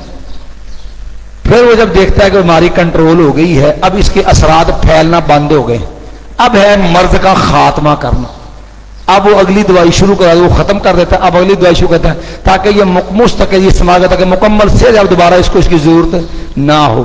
تو کیا خیال ہے پھر ایسے حکیم طبیب کو پاگل کہنا چاہیے کہ دنا حاذق کہنا چاہیے کہ بھئی وہ مرض کے مطابق. تو اسی طرح اللہ تعالیٰ نے جو معاملات دی, اللہ کی حکمت کی علامت ہے کہ پہلے جو سمجھے پھر اس کے بعد جو مستقل بہتر سمجھے اللہ نے وہ دی. یہ نہیں کہ ماد اللہ کو علم نہیں تھا کہ پہلے کون سے دینے اور بعد میں کون سے دینے. اور یاد رکھیے یہاں نسخ کی بات آئی ہے, اس معاملے میں یہ بھی ذہن میں رکھیے کہ نسخ مختلف قسم کا ہوتا ہے. ایک ہوتا ہے قرآن کا نسخ قرآن کے ساتھ ہے, اس کی بھی قرآن مجید میں مثالیں موجود ہیں کہ قرآن کے ایک حکم کا نسخ جو ہے وہ قرآن کے ساتھ, جیسے قرآن مجید کے اندر ہے لذا حاضر آج ہے کاتب کتب علیکم الوصیہ کتب علیکم اذا حاضر احدکم الموت ان ترک خیر الوصیۃ للوالدین والاقربین. اللہ نے والدین اور قرابت داروں کے لیے وصیت کرنا کیا قرار دی تھی؟ فرض قرار دی تھی. جب آیت میراث آئی یوصیکم اللہ فی اولادکم للذکر حظ الانثیین, اس میں اللہ نے والدین کے اور جو حصے مقرر کر دی ہیں. تو یہ جو ہے اس آیت میراث نے وصیت کا حکم جو ہے والدین وغیرہ کے حق میں کیا کر دیا؟ ختم کر دیا. لا وصیۃ لوارث والے معاملے. اسی طرح قرآن سے سنت جو ہے تو قرآن کا نسخ جو ہے, اسی طرح جو ہے زانیہ عورت, اس کی مثال دے لو کہ اللہ نے فرمایا تھا غیر اخراج الی الحول, کہ جو اگر وہ مرد اور جو زنا کر لے واللذان یاتیان, کہ جو ہے اگر وہ بے حیائی کا ارتکاب کرے تو ان کو گھروں میں روک رکھو الی الحول, 1 سال تک, غیر اخراج, انہیں گھروں سے نکالنا نہیں. قرآن مجید میں اللہ نے دوسرے مقام پہ یہ آیت نے حکم دے دیا الزانۃ والزانی فاجلدوا کل واحد منہما 100 جلدہ. اب یہ قرآن کا نسخ ہے, کس کے ساتھ ہے؟ قرآن کے ساتھ. اسی طرح دوسری چیز ہوتی ہے کہ قرآن کا نسخ جو ہے وہ سنت کا نسخ قرآن کے ساتھ, یا اس طرح سنت کا نسخ سنت کے ساتھ. سنت کا نسخ جو ہے جو چیز اس میں متنازع ہے نا اس کی ہم بات کر لیتے ہیں, کیونکہ قرآن سے قرآن کا نسخ اس کے بھی سب قائل ہیں. قرآن کے کسی حکم سے سنت کا نسخ, اس میں بھی لوگوں کو اعتراض نہیں, کہتے ٹھیک ہے ہو سکتا. سنت سے سنت کا نسخ, پہلے حکم ایک موجود تھا بعد میں وہ ختم کر دیا. اور جیسے یہ لے لو رضاعت کا مسئلہ ہے, پہلے جو ہے وہ 10 مرتبہ دودھ پلانے سے رضاعت ثابت ہوتی تھی, بعد میں 5 مختلف اوقات میں دودھ پلانے سے جو ہے وہ رضاعت کیا ہو گئی, وہ مکمل ہو گئی کہ رضاعت جو ہے وہ ثابت ہو جاتی. اب پہلا حکم بھی سنت میں تھا, دوسرا بھی سنت میں تھا. تیسری صورت ہوتی ہے کہ سنت کے ذریعے قرآن کا نسخ. یاد رکھو قرآن بھی وہی ہے اور سنت بھی وہی ہے. سنت سے بھی قرآن کا نسخ ہو جاتا, لیکن عملی اس کی مثال کوئی. یاد رکھیے اس حوالے سے ایک مثال اس طرح ممکن ہے کہ اللہ رب العالمین نے قرآن مجید میں فرمایا وَأَن تَجْمَعُوا بَيْنَ الْأُخْتَيْنِ إِلَّا مَا قَدْ سَلَفَ. 2 بہنوں کو بیعہ کے وقت ایک آدمی کے نکاح میں جمع کرنا بھی کیا ہے؟ حرام ہے. اس کے بعد وَأُحِلَّ لَكُم مَّا وَرَاءَ ذَلِكُمْ, اس کے علاوہ جو بھی عورتیں ہیں وہ ساری تمہارے لیے کیا ہیں؟ حلال ہے. اب قرآن مجید میں پھپھی اور بتیجی, خالہ اور بانجی, ان کو ایک نکاح میں, ایک آدمی کے نکاح میں بیعہ کے وقت ان سے اکٹھا نکاح ایک آدمی کرنا وہ حرام ہے. اب قرآن میں احل لکم ما وراء ذالکم, اس کے علاوہ سارا کچھ کیا تھا؟ حلال. لیکن قرآن نبی نے فرمایا یہ حرام ہے. تو اب دیکھیے ہمارے ہاں جو حنفیت رہا تھا نا وہ کہتے ہیں قرآن قطعی ثبوت ہے، حدیث ظنی ہے، لہذا ظنی چیز کے ساتھ قطعی پر اضافہ نہیں ہو سکتا۔ حالانکہ یہ احل لکم ما وراء ذالکم کی تخصیص ہے کہ جس طرح باقی چیزیں حرام ہیں نا، اسی طرح جس طرح دو بہنوں کو ایک آدمی کے نکاح میں اکٹھا کرنا حرام ہے، اسی طرح پھپھی اور بھتیجی، خالہ اور بانجی، اس کو بھی ایک نکاح میں جمع کرنا کیا ہے؟ حرام ہے۔ وہ کہتے ہیں نہیں، سنت سے قرآن کی تخصیص بھی نہیں ہو سکتی۔ کیوں؟ کہتے ہیں تخصیص جو ہے یہ بھی نسخ کی قسم ہے۔ تخصیص بھی کس قسم ہے؟ نسخ کی۔ اس لیے جو ہے قرآن پہ اضافہ نہیں ہو سکتا۔ بعد میں پھر جو ہے اس کو جو ہے وہ جب پھنستے ہیں بھی ہے تو حرام، پھر ہیلا کر کے جی یہ نہیں مشہور ہے، مشہور سے اضافہ جائز ہے، پھر یہ طویلے کرنے کی طرف جاتے ہیں۔ تو اس کو بعد نے سنت کے ذریعے قرآن کے نسخ کی مثال قرار دیا ہے۔ شیخ محمد بن صالح العثیمین رحمہ اللہ وہ بیان کرتے ہیں، کہتے ہیں کہ اس کی کوئی مضبوط مثال نہیں ملی کہ سنت کے ذریعے قرآن کی کوئی آیت منسوخ ہوئی ہے۔ اس کو اس انداز سے تو کہہ دیتے ہیں، لیکن اصولی طور پر یہ نسخ کی مثال نہیں ہے، یہ سنت کے ذریعے قرآن مجید کی تخصیص کی مثال ہے۔ چونکہ احناف کے نزدیک نسخ جو تخصیص جو ہے قرآن کی وہ نسخ کے مترادف ہے، اس لیے اس کو نسخ بھی کہہ دیتے ہیں لوگ، لیکن اصل میں یہ قرآن کی تخصیص کی مثال ہے بذریعہ سنت۔ چلیے الم تعلم ان اللہ علی کل شیء قدیر، کیا آپ نہیں جانتے کہ بے شک اللہ تعالیٰ اللہ تعالیٰ ہر چیز پر بہت زیادہ قدرت رکھنے والا ہے۔ الم تعلم ان اللہ لہ ملک السماوات والارض، کیا آپ کو معلوم نہیں بے شک اللہ تعالیٰ اسی کے لیے آسمانوں اور زمین کی بادشاہی۔ وما لکم من دون اللہ من ولی ولا نصیر، اور نہیں ہے ہوگا آپ کے لیے اللہ کی طرف سے کوئی حمایتی جو آپ کی حمایت کرے، تائید کرے، ولا نصیر، اور نہ کوئی مددگار۔ ان تسألوا یا تم تريدون ان تسألوا رسولکم کما سئل موسیٰ من قبل، یا تم چاہتے ہو کہ تم سوال کرو اپنے رسول سے جس طرح کے سوال کیے گئے موسیٰ علیہ السلام سے اس سے پہلے۔ اسی لیے نبی علیہ السلام اللہ دوسرے مقابلے میں لا تسألوا عن اشیاء ان تبد لکم تسؤکم، لوگو ایسے جو ہے خام خواہ سوال نہ کرو، اگر کوئی چیزیں تمہارے سوال پہ کھول دی گئی تو ہو سکتا ہے پھر تمہیں بری لگے۔ بلا وجہ ناجائز نہ حق سوال جو ہے شریعت اس کو پسند نہیں کرتی۔ اسی لیے فرضیات جو ہوتی نا، اگر معاملہ یوں ہو جائے نبی علیہ السلام نے اس کو بھی منع قرار دیا ہے۔ ٹھیک ہے جی، اسی لیے نبی حدیث میں ہے کہ نہا ان کثرت السوال، نبی علیہ السلام نے کثرت سوال سے مراد ہے خام خواہ کے بے مقصد سوال، حالانکہ ضرورت کے تحت مقصد کے تحت سوال کرنا کوئی عیب نہیں ہے۔ خود قرآن نے سوال نقل کر کے سوالوں کے جواب دیے، یسألونک عن الخمر، یسألونک عن الاحلہ، یسألونک عن المحیض۔ سوال کرنا گناہ نہیں ہے، سوال کرنا عیب نہیں ہے، بے مقصد لا یعنی فضول سوال یہ جو ہے جائز نہیں ہے۔ ما لم تريدون ان تسألوا رسولكم كما سئل موسى من قبل، یا تم چاہتے ہو کہ تم سوال کرو اپنے رسول سے کما سئل موسیٰ من قبل، جس طرح سوال کیے گئے اس سے پہلے موسیٰ علیہ السلام سے۔ ومن يتبدل الكفر بالایمان، جو کو تبدیل کرتا ہے کفر کو ایمان کے بدلہ میں، یعنی ایمان چھوڑ کے کفر اختیار کرتا ہے، فقد ضل سواء السبیل، تو یقیناً وہ گمراہ ہو گیا سیدھے رستے سے۔ اب اللہ تعالیٰ نے آگے جو آیات ہیں اس میں یہودیوں کا بنیادی مرض اور اس مرض کے نقصانات بیان کی کہ یہ حسد کی بیماری میں مبتلا، اور حسد کے نقصان کیا ہوتے ہیں؟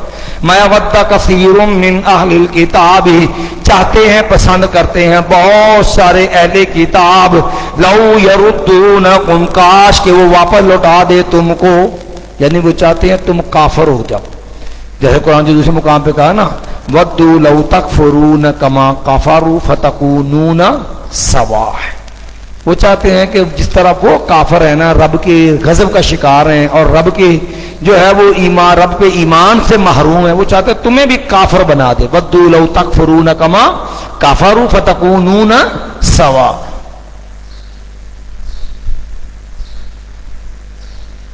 حضرت کی گل خیر ہے، جنہوں لگیاں انہوں نیند نہیں آتی، تیری کیویں اکھ لگ گئی؟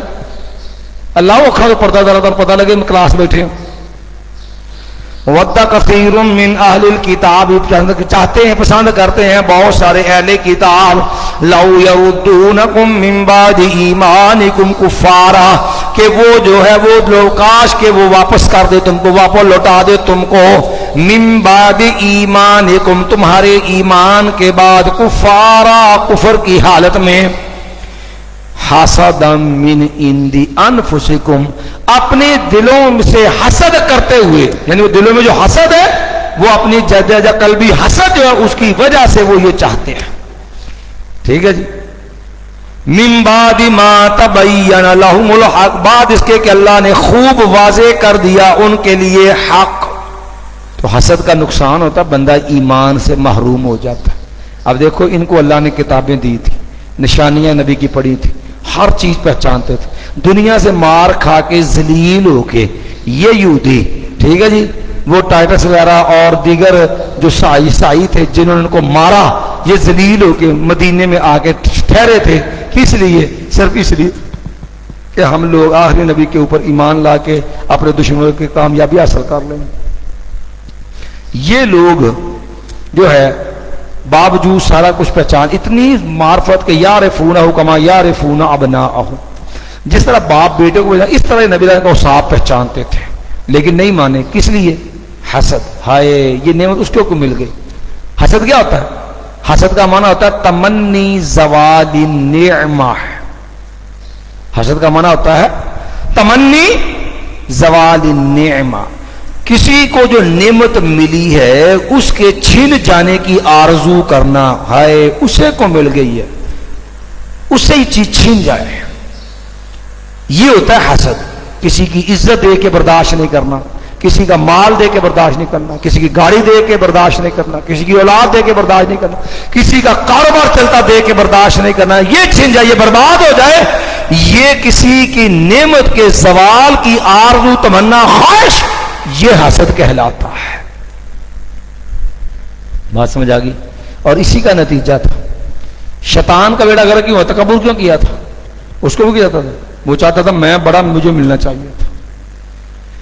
یوسف علیہ السلام کے بھائیوں کو دیکھ لو، یوسف علیہ السلام کو کیوں جو ہے وہ قتل کرنے کے درپے تھے. اقتلوا یوسف اطرحوا ارضا یخلکم وجہ ابیکم وتکونوا من بعدہ قوما صالحین. بھائی بھائی کے خون کے پیاسے بن گئے. کس لیے؟ یہ کہنے لگے جو ہے اب افالقوا فی غیابت الجب، ان کو کسی جو ہے وہ اندھے کنویں میں ڈال دو. کیوں؟ کہ یوسف علیہ السلام سے باپ بڑی محبت کرتے ہیں، ہم سے وہ محبت نہیں ہے. یوسف علیہ السلام سے محبت چھین جائے، ہمیں مل جائے، یہ ہے وہ مصیبت. یہی چیز یہودیوں کے اندر تھی، یہی سیاست میں ظلم تھا عبداللہ بن ابی کے اندر. عبداللہ بن ابی کو تکلیف تھی، اور خزرج دو قبیلے لڑ کے مر رہے تھے نا. انہوں نے طے کیا تھا کہ یار ایسا وہ اپنے بندہ ذمہ دار مقرر کر لو، آئے دن والی لڑائیاں نہیں ختم ہوتی، کو جو سردار بنے جس سے فیصلوں پہ ہم مطمئن راضی ہو جائیں. اور چناؤ انتخاب ہو گیا کس کا؟ عبداللہ بن ابی کا. اب اس کی سرداری کی تاج پوشی ہونا باقی تھی. ابھی نبی مدینے میں اسلام کی آمد تھی، صحابہ کرام بیعت عقبہ اولا، بیعت عقبہ ثانیہ وہ شروع ہو چکی تھی. لوگ اتنے میں رسول اللہ صلی اللہ علیہ وسلم ہجرت کر کے مدینے میں آ گئے. اب لوگوں کو چاہیے تھا کہ ایک ایسا سردار بڑا آدمی، انا للہ، بڑا سردار آدمی کہ جس کے سر پر وہ اعتماد کر کے اپنی دنیا کو خوشحال بنا لے. رب نے وہ امام دے دیا، دنیا بھی سمر گئی، آخرت بھی سمر گئی. تو وہ نبی علیہ السلام کو ان کو مل گئے، تو عبداللہ بن ابی کی تاج پوشی وہیں کی وہیں رہ گئی. اس لیے یہ کمینہ ساری زندگی اسی حسد کی وجہ سے نبی علیہ السلام سے عداوت کرتا رہا اور اسی حسد میں ظالم مر گیا. تو یہ حسد جو ہے، یہ جو ہے وہ نہ باپ دیکھتا ہے نہ بیٹا دیکھتا ہے، نہ نبی دیکھتا نہ غیر. ایسا اندھا کرتا ہے بندے کو کہ دیکھو بھائیوں نے کیا کہا تھا کہ انا ابانا لفی ضلال مبین، یعقوب علیہ السلام کے بارے میں بیٹوں نے کہہ دیا ہمارا باپ واضح گمراہی کے اندر ہے. نتیجہ کسی کا تھا؟ حسد کا. مایا اسی لیے اللہ نے سپیشل کہا کہ اس حسد سے کوئی شے بعید نہیں ہوتی. اے مایا وقت لوگوں وَمِن شَرِّ حَاسِدٍ اِذَا حَسَدَ، کہ لوگوں اللہ کی پناہ مانگو کس سے؟ حاسد کے شر سے جب وہ حسد کرے. نبی علیہ السلام پہ جادو کیوں کیا تھا یہودیوں نے؟ یہی تکلیف تھی ان کو اسی حسد کی وجہ سے. رسول اللہ صلی اللہ علیہ وسلم پہ جادو کیا، آپ کے بال لیے اس کو جو ہے وہ کنگھی کے بال لے کر کے اس پہ گرے لگا کے پھر اس کو جو ہے اروان نامی کنویں کے اندر رکھا گیا. نبی علیہ الصلوۃ والسلام کو جادو کے نتیجے کے اندر جو ہے وہ آپ صلی اللہ علیہ وسلم کو طبیعت بوجھل محسوس ہوتی جس پر جسم آپ کا بندھا ہوا ہے، اور بعض اوقات آپ نے کوئی کام کر لیا ہوتا لیکن کیا نہیں ہوتا، آپ کو یوں محسوس ہوتا، اور آپ بعض اوقات سمجھتے میں بیویوں کے پاس گیا ہوں حالانکہ گئے نہیں ہوتے. یہ وہی چیز تھی یفرقوا جو ہے بین المرء وزوجہ، کہ یہ جادو کا نتیجہ تھا جو نبی علیہ السلام پر بھی اسی کا ایک اثر یہ بھی ہوا کہ آپ بس آپ سمجھتے بیوی کو چلا گئے حالانکہ گئے نہیں ہوتے تھے. اسی حسد کے نتیجے میں یہ معاملہ کیا. اچھا یہاں ایک بات ضمن آ گئی، یہ بات نے پیچھے کرنی تھی، اس کے تحت یفرقون بین المرء وزوجہ کہ نبی علیہ السلام پر بھی جادو کا یہ اثر ہوا تھا کہ بیویوں سے روک دیے گئے تھے. اب کئی لوگ کہتے ہیں نبی پہ جادو ہو ہی نہیں سکتا. بھئی کیوں نہیں ہو سکتا؟ کہہ رہے دیکھیں جی اگر جادو ہو جائے پھر تو کافروں کی بات درست ہو گئی. یہ ہمارے ہاں جو منکر ہے نا اس چیز کے، وہ کہتے دیکھو وہ جادوگر کافر لوگ یہی تو کہتے تھے اِن تتبعون الا رجلا مسحورا، تم ایک جادو زدہ آدمی کی پیروی کرتے ہو. اس کا مطلب ہے پھر وہ تو جو کافر صحیح کہتے تھے جو آپ تو کہتے ہیں جادو ہوا. لہذا یہ احمد سعید چتروڑ گڑھی، یہ دیوبندی تھا مماتی، یہ اس طرح ان لوگ یہ بدبخت جو ہے وہ جادو کے منکر ہیں. وہ کہتے ہو ہی نہیں سکتا جادو. کہیں تو جادو کی حقیقت سرے سے جادو کے منکر وجود گئی کہ جادو کو تو مانتے لیکن نبی پہ نہیں ہو سکتا. بھائی نبی پہ کیوں نہیں ہوتا؟ یہ عوارض جسمانیہ میں سے ہے، جسمانی عوارض کے اوپر ہے. نبی کو بخار ہوتا ہے، نبی کو سر درد ہوتی ہے، نبی کے جسم پہ چوٹ لگے خون نکلتا ہے، نبی علیہ کو بھوک لگتی ہے، تو بتاؤ نبی علیہ الصلوۃ والسلام کے جسم پہ جب یہ عوارض ہوتے ہیں تو جادو کیوں نہیں ہو سکتا؟ پھر قرآن سے ثابت ہے. موسیٰ علیہ الصلوۃ والسلام کے سامنے جادو کیا نا تو قرآن نے کہا یخیل الیہ، خیال دلایا گیا اس کو، من سحرہم، کس وجہ سے؟ ان کے جادو کی وجہ سے، انہا تسعی، کہ وہ رسیاں کیا کر رہی ہیں؟ دوڑ رہی. یہ جادو کا اثر تھا موسیٰ علیہ السلام پہ. جادو کا ہونا تو قرآن ثابت ہے کہ موسیٰ علیہ السلام پہ اثر ہوا تھا کہ موسیٰ علیہ السلام کو بھی یوں محسوس ہو رہا تھا کہ یہ سانپ دوڑ رہے ہیں، وہ دوڑ رہے رسیاں. اسی تو خور لگا لا تخاف، ڈرنے کی ضرورت نہیں ہے. تو جہاں تک یہ بات ہے کہ ان تتبعون الا رجلا مسحورا، تو یہ کلمۃ حق ارید بہل باطل کا مصداق. اور بھائی وہ یہ قول جو تھا یہ مشرکین مکہ وغیرہ کہتے تھے، وہ کہتے تھے یہ جادوگر ہے، جس پہ جادو دماغ چل گیا، جادو پاگل ہے معاذ اللہ یاد باللہ. کہتے کیوں؟ کہتے وہ کہتے تھے یہ نبی نہیں ہے، یہ جو اس قسم کی باتیں کرتا نا کہ باپ دادا کا دین چھوڑ دو، صرف دنیا کی کوئی حقیقت نہیں ہے، لہذا رشتہ داروں کی پرواہ نہیں ہے، یہ جو اس کی دعوت کے نتیجے میں سارا کچھ ہوتا نا، یہ تو ایسے ہے مال اس کا دماغ چل گیا ہے. وہ نبی علیہ السلام کی نبوت کو نبوت نہیں مانتے تھے، وہ اس کو جادو کے نتیجے میں دماغ کی خرابی قرار دیتے تھے. اس کا اللہ نے بات کی کہ یہ جو بات کہتے ہیں ان تتبعون الا رجلا مسحورا، کہاں یہ بات اور کہاں وہ مکی مدینے کے آخری دور کے اندر جادو، اور وہ بھی ایک محدود حد تک کہ نبی علیہ السلام نے کو کام کیا ہوتا سمجھتے نہیں کیا، بیووں کا گئے ہوتے سمجھتے بعد کا نہیں گئے، نہیں گئے ہوتے سمجھتے گیا ہوں. اور اسی طرح تیسری صورت کیا ہوتی تھی کہ نبی صلی اللہ علیہ وسلم جسم جب وہ بندھا ہوا تھا پھر آپ نے وہ نکلوایا وہاں سے، اللہ سے بار بار دعا کی اور اللہ کے حکم سے آپ نے وہاں سے وہ نکلوایا، اور نکلوا کر کے جو ہے پھر آپ نے وہ ایتے پڑھتے گئے اور وہ گرے کھلتی گئی اور نبی ایسے جیسے رسیوں سے آپ کو کھول دیا گیا ہو. اور اس طرح جب وہ لبید بن اسام یہودی تھا اس نے ان کی بہنوں نے جو یہ کام کیا تھا. تو یہ بھی نتیجہ کس چیز کا؟ یہ اسی حسد کا نتیجہ تھا. مایا فاعفو، تم معاف کر دو، وصفہو، اور درگزر کرو، حتی یأتی اللہ بامرہ، حتی کہ اللہ اپنا فیصلہ اپنا حکم لے آئے. ان اللہ علی کل شیء قدیر، بے شک اللہ تعالی ہر چیز پر قادر ہے. وَأَقِيمُوا الصَّلَاةَ وَآتُوا الزَّكَاةَ، اور تم نماز ادا کرو اور تم زکات دو. وَمَا تُقَدِّمُوا لِأَنفُسِكُم مِّنْ خَيْرٍ تَجِدُوهُ عِندَ اللَّهِ، اور جو بھی تم آگے بھیجتے ہو اپنی جانوں کے لیے، من خیر، کوئی بھی اچھا کام، کوئی بھی خیر بلائی، وہ زبانی ہے، وہ عملی ہے، وہ پیسے کی صورت میں خرچ کرنے کی صورت میں ہے، من خیر میں کہا نا عام ہے، کوئی بھی بلائی، تجدوہ عند اللہ، تم پالو گے اس کو اللہ کے ہاں. ان اللہ بما تعملون بصیر، بے شک اللہ تعالیٰ اس چیز کو تم عمل کرتے ہو خوب دیکھنے والا ہے. وقالوا لن يدخل الجنة الا من كان هودا او نصارى، اور انہوں نے کہا ہرگز نہیں داخل ہوگے جنت میں مگر وہی لوگ جو یہودی ہیں یا عیسائی ہیں. مایا تلک امانیہم، مایا یہ ان کی آرزویں ہی ہیں. دلیل اس کی یہودی کہتے ہیں جنت صرف ہمارے لیے ہے، جیسے راضی ملنگ ہوتے ہیں نا، پی پی کے شراب، پی پی کے چرس مت ماری ہوتی ہے تو کہتے ہیں علی ہم تو تیرے ہیں جہنم میں جانے کے لیے فلاں تیرے ہیں. اس قسم کے جو ہے نا بدبخت ہوئے ہوتے ہیں. تو میں یہ تل کا امانیہم، یہ تو بس ان کی آرزویں ہیں، دلیل کوئی نہیں ہے اس کی. اللہ قل ہاتوا برہانکم، میں اگر کوئی دلیل ہے کہ جنت یہودیوں کے لیے صرف، یا عیسائی کہتے ہیں جنت صرف ہمارے لیے ہے، کوئی دلیل؟ جیسے ہمارے رافضی بھی غلط معنی کرتے ہیں نا، کہتے ہیں جی نبی علیہ السلام نے جو ہے جنت حسین دی. اب لوگوں کو باور کرواتے ہیں کہ چونکہ ہم حسینی ہیں لہذا جنت میں صرف ہم نہیں جانا ہے. تو یہ ہو جائے کالے چوڑے ہوں تو جنت چھڑ کے جو جنت کی بہار نہیں لبنی. یہ وجہ ہے کہ سید سر حسین جنت نہیں ہے. ان الحسن والحسین سیدا شباب اہل الجنہ، جو نسلاً غدار ہوں اہل بیت کے، ان کو اہل بیت سے محبت کا دعویٰ کس منہ سے ہے؟ وہ نوجوانوں کو کہتے ہیں جی جنت سارے ہونی نوجوان نے، بھئی جو جوانی میں مر کے جنت میں گئے ان کے سردار سیدنا حسن حسین ہوں گے، اور جو بڑھاپے میں گیا ان کے سردار سیدنا ابوبکر صدیق اور سیدہ قہول اہل الجنہ، جو 30 سال سے اوپر کی عمر کا جنت میں جائے گا ان کے سردار سیدنا ابوبکر صدیق رضی اللہ تعالی عنہ ہوں گے. چلیے جیسے جنتی عورتوں کی سردار سید نساء اہل جنت سیدہ فاطمہ رضی اللہ عنہا ہیں.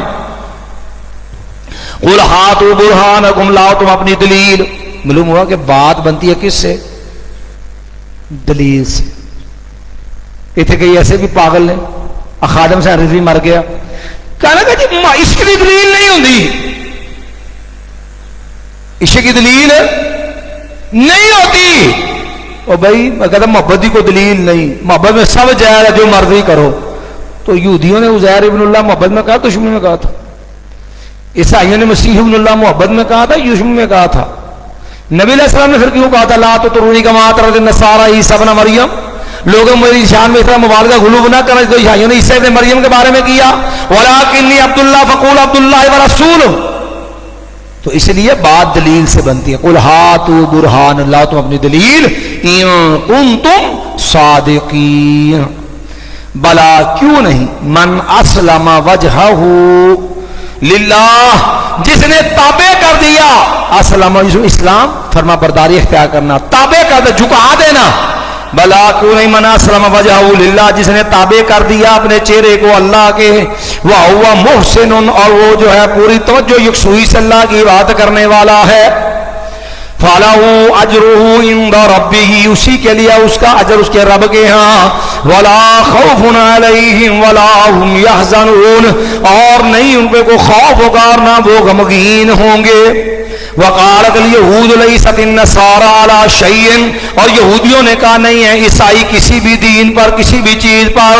وقالت النصارى لیست اليہود على شيء، اور عیسائیوں نے کہا نہیں ہے یہودی کسی بھی چیز پر. وهم يتلون الكتاب، حالانکہ وہ پڑھتے ہیں کتاب کو.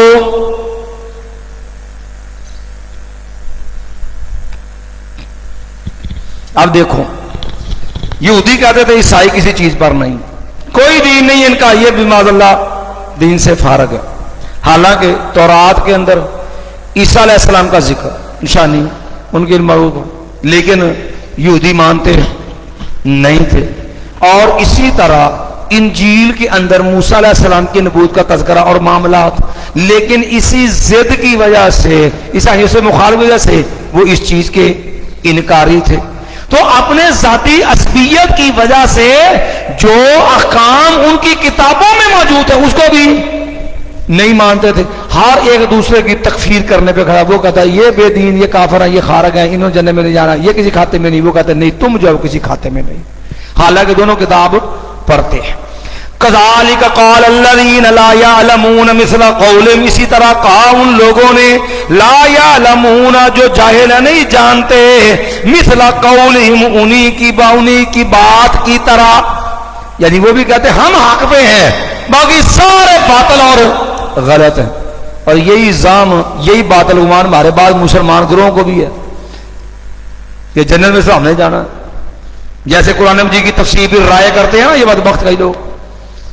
یہ عامر یار نعیمی نے بھی کیا جال حق کے اندر. یوم ندعو کل اناس بامامہم، جس ہم بلائیں گے لوگوں کو ان کے امام کے ساتھ. تو کیا لکھا جی حنفی آئیں گے ان کو امام حنیفہ کے نام پہ بات دی جائے گی، شافعی کو شافعی کے نام، مالک کو امام مالک، پھر غیر مقلد منہ چکل ہوتے ہیں ان کا امام ہی کوئی نہیں. اب کہاں کہ امام سے مراد قرآن خود بتاتا ہے کہ جہاں جو ہے وہ اس سے مراد جو ہے وہ انسانی نامہ اعمال ہے. امام سے مراد فقی امام نہیں ہے. اس وقت امام حنیفہ جمع بھی نہیں سن چیزوں آیت نازل ہوئی. یوم ندعو کل اناس بامامہم. اب جہاں تک یہ ہے پھر جواب دینے والے بھی تو پھر جواب پورا دیتے ہیں نا کہ نبی صحیح بخاری کی حدیث ہے نبی میں کہ دنیا میں بندہ جس کی پوجا کر دے گا وہ اسی کی تشبیہ جو اس کے لیے جو ہے وہ کھڑی کر دی جائے گی. یہودیوں کے لیے جس کی پوجا کرتے اس کی شبیہ، عیسائیوں کے لیے صلیب کی شبیہ، دوسروں کے لیے دوسرے بتوں کی شبیہ، سارے چلے جائیں گے اور اہل حق توحید والے وہاں پہ کھڑے ہوں گے. اللہ تعالیٰ فرمائے گا تم کیوں نہیں گئے؟ انہوں نے کہا یا اللہ ہم تیری بات کرتے، ہم تیرے سوا کسی کو پوجتے نہیں تھے. تو جو ہے پھر وہ جو ہے وہ اللہ کے ان کے لیے جنت کے دروازے کھول دے، وہ جنت میں جائیں گے. چلیے جی. فاللہ یحکم بینہم یوم القیامۃ فیما کانوا فیہ یختلفون، اللہ تعالیٰ فیصلہ کرے گا ان کے درمیان قیامت اس چیز میں جس میں وہ اختلاف کرتے تھے. اللہ اکبر. ومن اظلم ممن منع مساجد اللہ ان یذکر فیہا اسمہ، اور کون بڑا ظالم ہے اس آدمی سے، ممن منع ان لوگوں میں سے جو روکتا ہے اللہ کی مسجدوں سے، ان یذکر فیہا اسمہ کہ اس میں بیان ذکر کیا جائے اس میں اس کا نام. پیچھے یہودیوں کی بات ہو رہی نا عیسائیوں کی، تو اسی طرح اسی کے ضمن میں فرمایا کہ یہ اس سے بڑا ظالم کون ہے جو اللہ کی مسجدوں سے روکتا ہے. تو فرمایا کہ یہ مشرکین مکہ جو تھے نا انہوں نے مسلمانوں کو ایک تو بیت اللہ سے روک دیا، پھر اسی طرح حج عمرے سے بھی روک دیا. حدیبیہ پہ بھی گئے تو نبی علیہ الصلوۃ والسلام کو روک دیا، عمرہ کرنے نہیں دیا. مایا کہ تو جو لوگ جو ہیں جس طرح یہ لوگ ظالم ہیں تو مایا کہ جو خیر کے کام سے تو اس سے بڑا ظالم کون ہوگا جو اللہ کی مسجدوں سے روکتا ہے ان یذکر فیہا اسمہ کہ اس میں اللہ کا نام لیا جائے. وسعی فی خرابیہا، اور وہ کوشش کرتا ہے اس کو برباد کرنے کی. تو مایا اولئک ما کان لہم ان یدخلوها الا خائفین، تو نہیں ہے، جائز نہیں ہے لائق ان لوگوں کے کہ وہ اس میں داخل ہو مگر ڈرتے ہوئے. تو ان مسلمانوں کو روک دیا انہوں نے، مشرکین مکہ نے. اسی طرح عیسائیوں نے یہ کام کیا تھا جب ٹائٹس بادشاہ آیا تھا نا، عیسائی بادشاہ تھا، اس نے بھی پھر اس سے یہودیوں کی خوب جو ہے وہ درگت بنائی، ان کو مارا اور بیت المقدس جو تھا اس پہ پابندی لگا دی. عیسائیوں یہودیوں کا داخلہ جو تھا وہ بیت المقدس کے اندر بند کر دیا اور یہ عیسائیوں کے قبضے میں رہا تا وقت ہے کہ سیدنا عمر رضی اللہ عنہ کے دور میں آ کر کے عیسائیوں سے مسلمانوں نے فتح کیا تھا. چلیے جی. ما لہم فی الدنیا خزی، انہی کے لیے جو ہے وہ رسوائی ہے دنیا کی زندگی میں، وَلَهُمْ فِي الْآخِرَةِ عَذَابُ النَّارِ، وَلَهُمْ فِي الْآخِرَةِ عَذَابٌ عَظِيمٌ، اور ان کے لیے آخرت کے اندر بہت بڑا عذاب ہے۔ وَلِلَّهِ الْمَشْرِقُ وَالْمَغْرِبُ، اللہ ہی کے لیے ہے مشرق بھی اور مغرب بھی۔ فَأَيْنَمَا تُوَلُّوا، پس جدھر بھی تم جو ہے وہ منہ پھیرو گے، فَثَمَّ وَجْهُ اللَّهِ، پس اسی طرف اللہ کا چہرہ ہے۔ ایک تو جو اللہ کی صفات ہے نا، یہ آپ ذہن میں رکھیے کہ اہل سنت والجماعہ کا عقیدہ ہے اللہ کا چہرہ ہے۔ قرآن مجید میں لگا وَلِلَّهِ الْمَثَلُ الْأَعْلَى، اللہ کی عمدہ صفات ہے، ہم اللہ کی صفات کو برحق مانتے ہیں۔ اور نمبر 2، اس لیے اللہ کی صفت کا انکار کفر ہے، جیسا کہ جامعہ وغیرہ اللہ کی صفات کے منکر ہیں۔ قرآن کہتا ہے وَلِلَّهِ الْمَثَلُ الْأَعْلَى۔ نمبر 2، اللہ کی صفات کو بغیر کسی مشابہت کے ہم تسلیم کرتے ہیں، کیونکہ اللہ نے قرآن کا لَيْسَ كَمِثْلِهِ شَيْءٌ، اللہ کی مثل کائنات میں کوئی چیز نہیں۔ بھئی مثال اس کی ہوتی ہے جس کا کوئی مثیل ہو۔ اب یہاں پر وہ آ جاتے ہیں جو کہتے ہیں دیکھو جی اگر آپ اللہ کا چہرہ مانیں گے تو پھر آپ مشبیہ ہو گئے۔ بھئی ہم مشبیہ کیسے ہو گئے؟ کہتے دیکھو جی انسان کا بھی چہرہ ہے پھر اللہ کا بھی چہرہ ہے، تو اس کا مطلب یہ ہوا اللہ جو انسانوں جیسا ہے؟ بھئی یہ کس نے کہا کہ اللہ انسانوں جیسا ہے؟ اور اللہ کا بھی چہرہ انسان کا بھی چہرہ ہے، کیا اس چہرے کے ہونے سے کیا اللہ کی مشابہت انسان سے لازم آتی ہے؟ ایسا جو بندہ بات کہنے والا نا اسے کہنا چاہیے آپ کا بھی چہرہ ہے اور سور کا بھی چہرہ ہے، تو کیا خیال ہے پھر آپ کو بھی پھر کہنا چاہیے کہ آپ کا منہ پھڑے منہ ہے، منہ نہیں ہے، کیونکہ اگر آپ کا چہرہ مانے تو پھر آپ کی خنزیر سے تشبیہ لازم آتی ہے۔ کیا اس وجہ سے کہ ایسے حضرت کے چہرے کا انکار جائز ہے؟ بات سمجھے؟ کہتے جی اس لیے انکار کر دیتے کہ اللہ کا چہرے مانے تو مخلوق کا بھی چہرہ تشبیہ لازم آتی۔ یارو یہ ستون ہے، سامنے چہرہ ہے، اس کا ستون ہے نا، چہرے ہیں۔ اچھا اگر چہرہ ماننے سے انسان سے شبیہ لازم آئے گی، چہرہ نہیں مانیں گے تو جن چیزوں کا چہرہ نہیں ہوتا، یہ ستون کھڑا چہرہ کوئی نہیں ہے، اور کتنی چیزیں ان کے چہرے نہیں ہیں، کیا خیال ہے پھر اگر چہرہ ختم کرو گے پھر غیر انسان سے شبیہ لازم نہیں آئے گی؟ او بھئی رب کی مشابہت ہے ہی نہیں، جب قرآن عقیدہ دیا لیس کمثلہ شیء۔ اچھا اب یہ تو آگے جو شبیہ بیان کرنے والا مشبہ جو ہے جو انکار طویل کرتے ہیں، نہیں جس سے مراد اللہ کی رضا ہے، پھر تیسرا ٹبر آ جاتا، کہتے نہیں ہم یہ تو مانتے ہیں کہ اللہ کا وجہ ہے۔ وجہ کا معنی یہ نہیں پتا، وجہ کا معنی کیا، ترجمہ نہیں ہم کر سکتے کہ اس سے مراد چہرہ ہے۔ ید ہے، ید کا معنی ہم یہ نہیں پتا بھی ید سے مراد کیا ہے۔ ید ہے، اللہ کے لیے ید ہے، کیا مطلب ید کا یہ نہیں پتا کیا۔ اللہ کے لیے ساق پنڈلی معنی نہیں کرنا، ساق ہے کیا ہے اس کی حقیقت اللہ جانتا ہے، وہ اس کے حقیقت کے منکر ہیں، یہ بھی انکار کی ایک صورت ہے۔ ایسے لوگ جو اس کے اللہ کی صفات کے حقیقی معانی کے منکر ہیں، انہیں مفوضہ کہا جاتا ہے، انہیں مفوضہ کہا جاتا ہے، جو اللہ کی صفات کو نام کی حد تک تو مانتے ہیں لیکن ان کے معانی بیان نہیں کرتے، کیسے مان اللہ کی سپرد ہے۔ یاد رکھو نہ ہم معطلہ ہیں کہ اللہ کی صفات کا انکار کر دیں، یا جامعہ ہیں جو اللہ کی صفات کا انکار کر دیں، نہ ہم جو ہیں وہ معتزلہ ہیں کہ اللہ کے لیے اللہ کی صفات کی باطل تعویلیں کرے، سمجھے؟ نہ ہم جو ہے مشبہ ہیں، نہ ہم ماتدیشیوں کی طرح باطل تعویلات کے قائل ہیں۔ ہمارا عقیدہ اہل سنت کا اللہ کی صفات برحق ہیں، کیسی ہیں؟ ما یلیق بجلالہ، اور اس کی مثل کوئی نہیں ہے، اس کا معنی بھی ہم کریں گے۔ اینما تولوا فثم وجہ اللہ، جدھر بھی تم پھرو گے اللہ کا چہرہ ہے۔ یہ آیت اب اس کا معنی یہ نہیں ہے کہ قبلہ کی ضرورت نہیں ہے، قبلہ ضرور جدھر مرضی منہ کر کے نماز پڑھ لو۔ اصل میں اس میں خاص صورت بعد خاص صورتوں کا بیان ہے. مثال کے طور پہ آپ آدمی جو ہے وہ نفلی نماز پڑھتا ہے، رسول اللہ صلی اللہ علیہ وسلم سواری کے اوپر نفلی نماز پڑھ لیتے تھے. ایک دفعہ قبلے ادھر منہ کیا، بعد میں سواری چلتی رہی، آپ نفل پڑھتا ہے، جدھر مرضی سما توجہت، وہ جدھر بھی چاہتی متوجہ ہو جاتی. اور صحابہ کرام کہتے ہیں اسی کے بارے میں یہ قرآن کی آیت نازل ہوئی، اینما تولوا فثم وجہ اللہ. ایک معنی اس کا یہ ہے. دوسرا اس کا معنی یہ ہے جو امام مجاہد نے کیا ہے.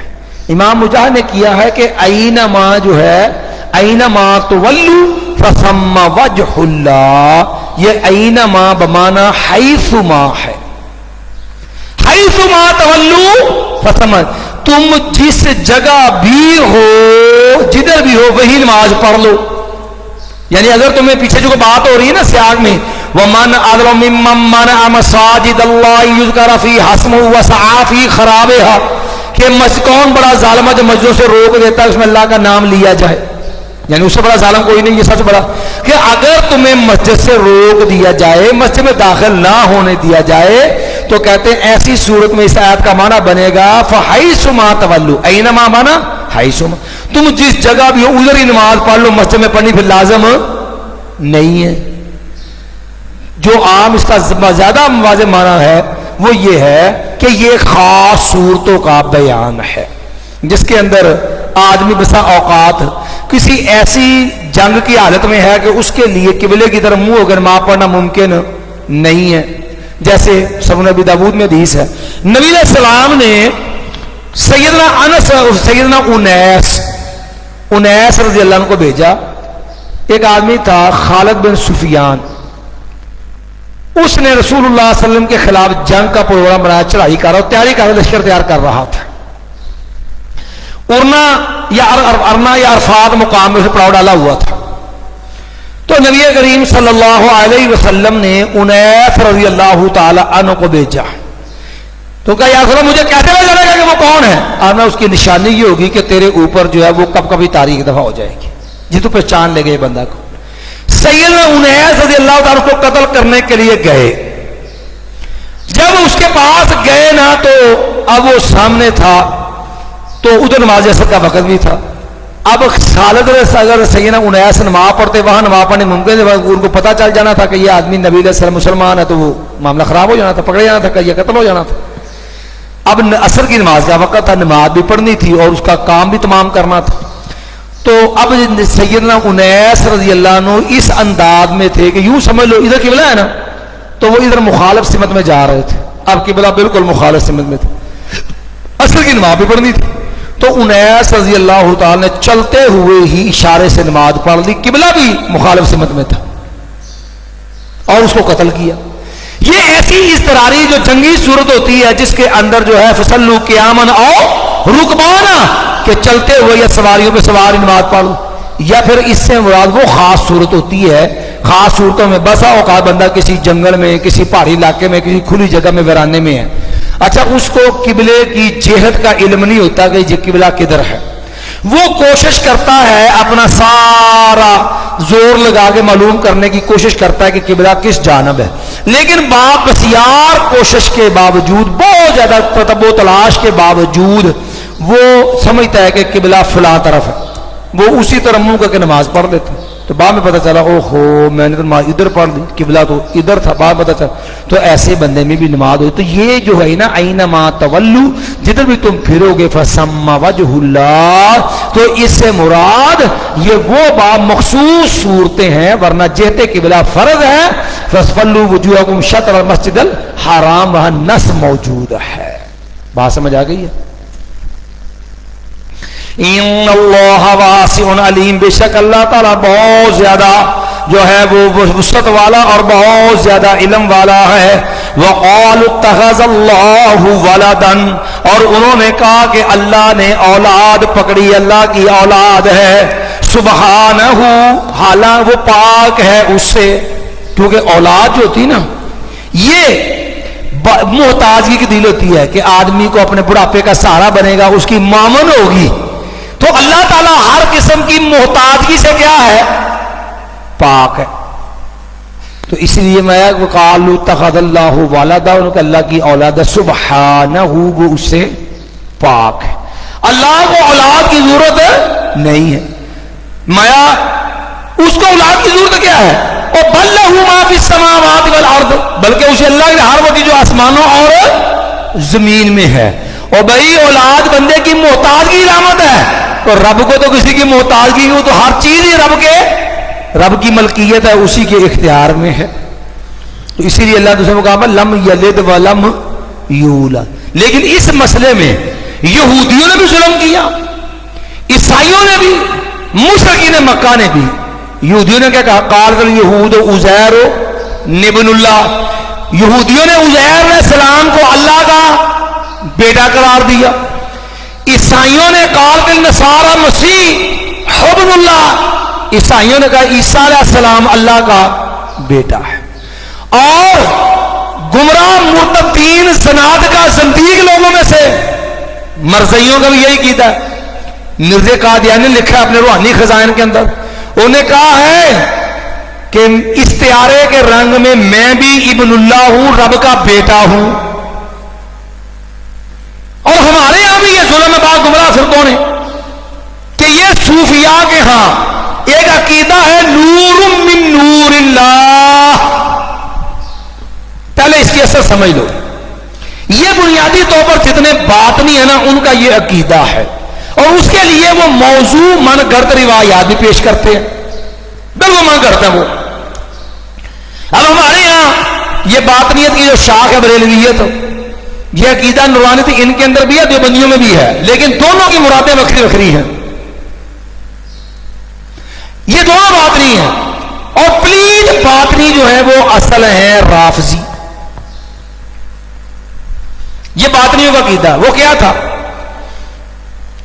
یہ صوفیوں کی کتابوں میں آپ کو مل جائے گا، میرے پاس ایک رسالہ تھا لسانی سرکار کا، اس کے اندر بھی یہ مضمون چھپا ہے، اس کے اندر وہ سگی سرور دربار سے چھپتا ہے، اور اس کے اندر اس نے یہ لکھا کہ اللہ تعالیٰ نے کہا کنت کنزا مخفیا فاحببت ان اعرف، کہ اللہ نے کہا میں ایک پوشیدہ مخفی خزانہ تھا، میں نے چاہا میری پہچان ہو۔ جب رب نے یہ چاہا کہ میری پہچان ہو تو اللہ تعالیٰ نے اپنی ذات سے نور کا ایک ٹکڑا الگ کیا، اور اس ٹکڑے کا نام رکھا نور محمد صلی اللہ علیہ وسلم۔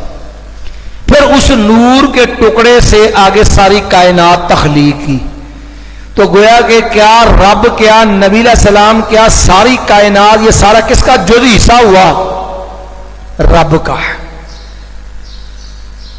یہ رب کا جزء مانتے طرح، یہ اصل نورانیت کا عقیدہ جو صوفیاء کے ہاں پایا جاتا ہے، یہ عقیدہ بریلویت کا ہے۔ لیکن چونکہ یہ چیز عقیدہ سریعاً کفر ہے، قرآن کے مساوی ہے، منافی ہے، قرآن کے خلاف ہے، اس لیے کہ اللہ تعالیٰ کا تو جزء ہی کوئی نہیں ہے۔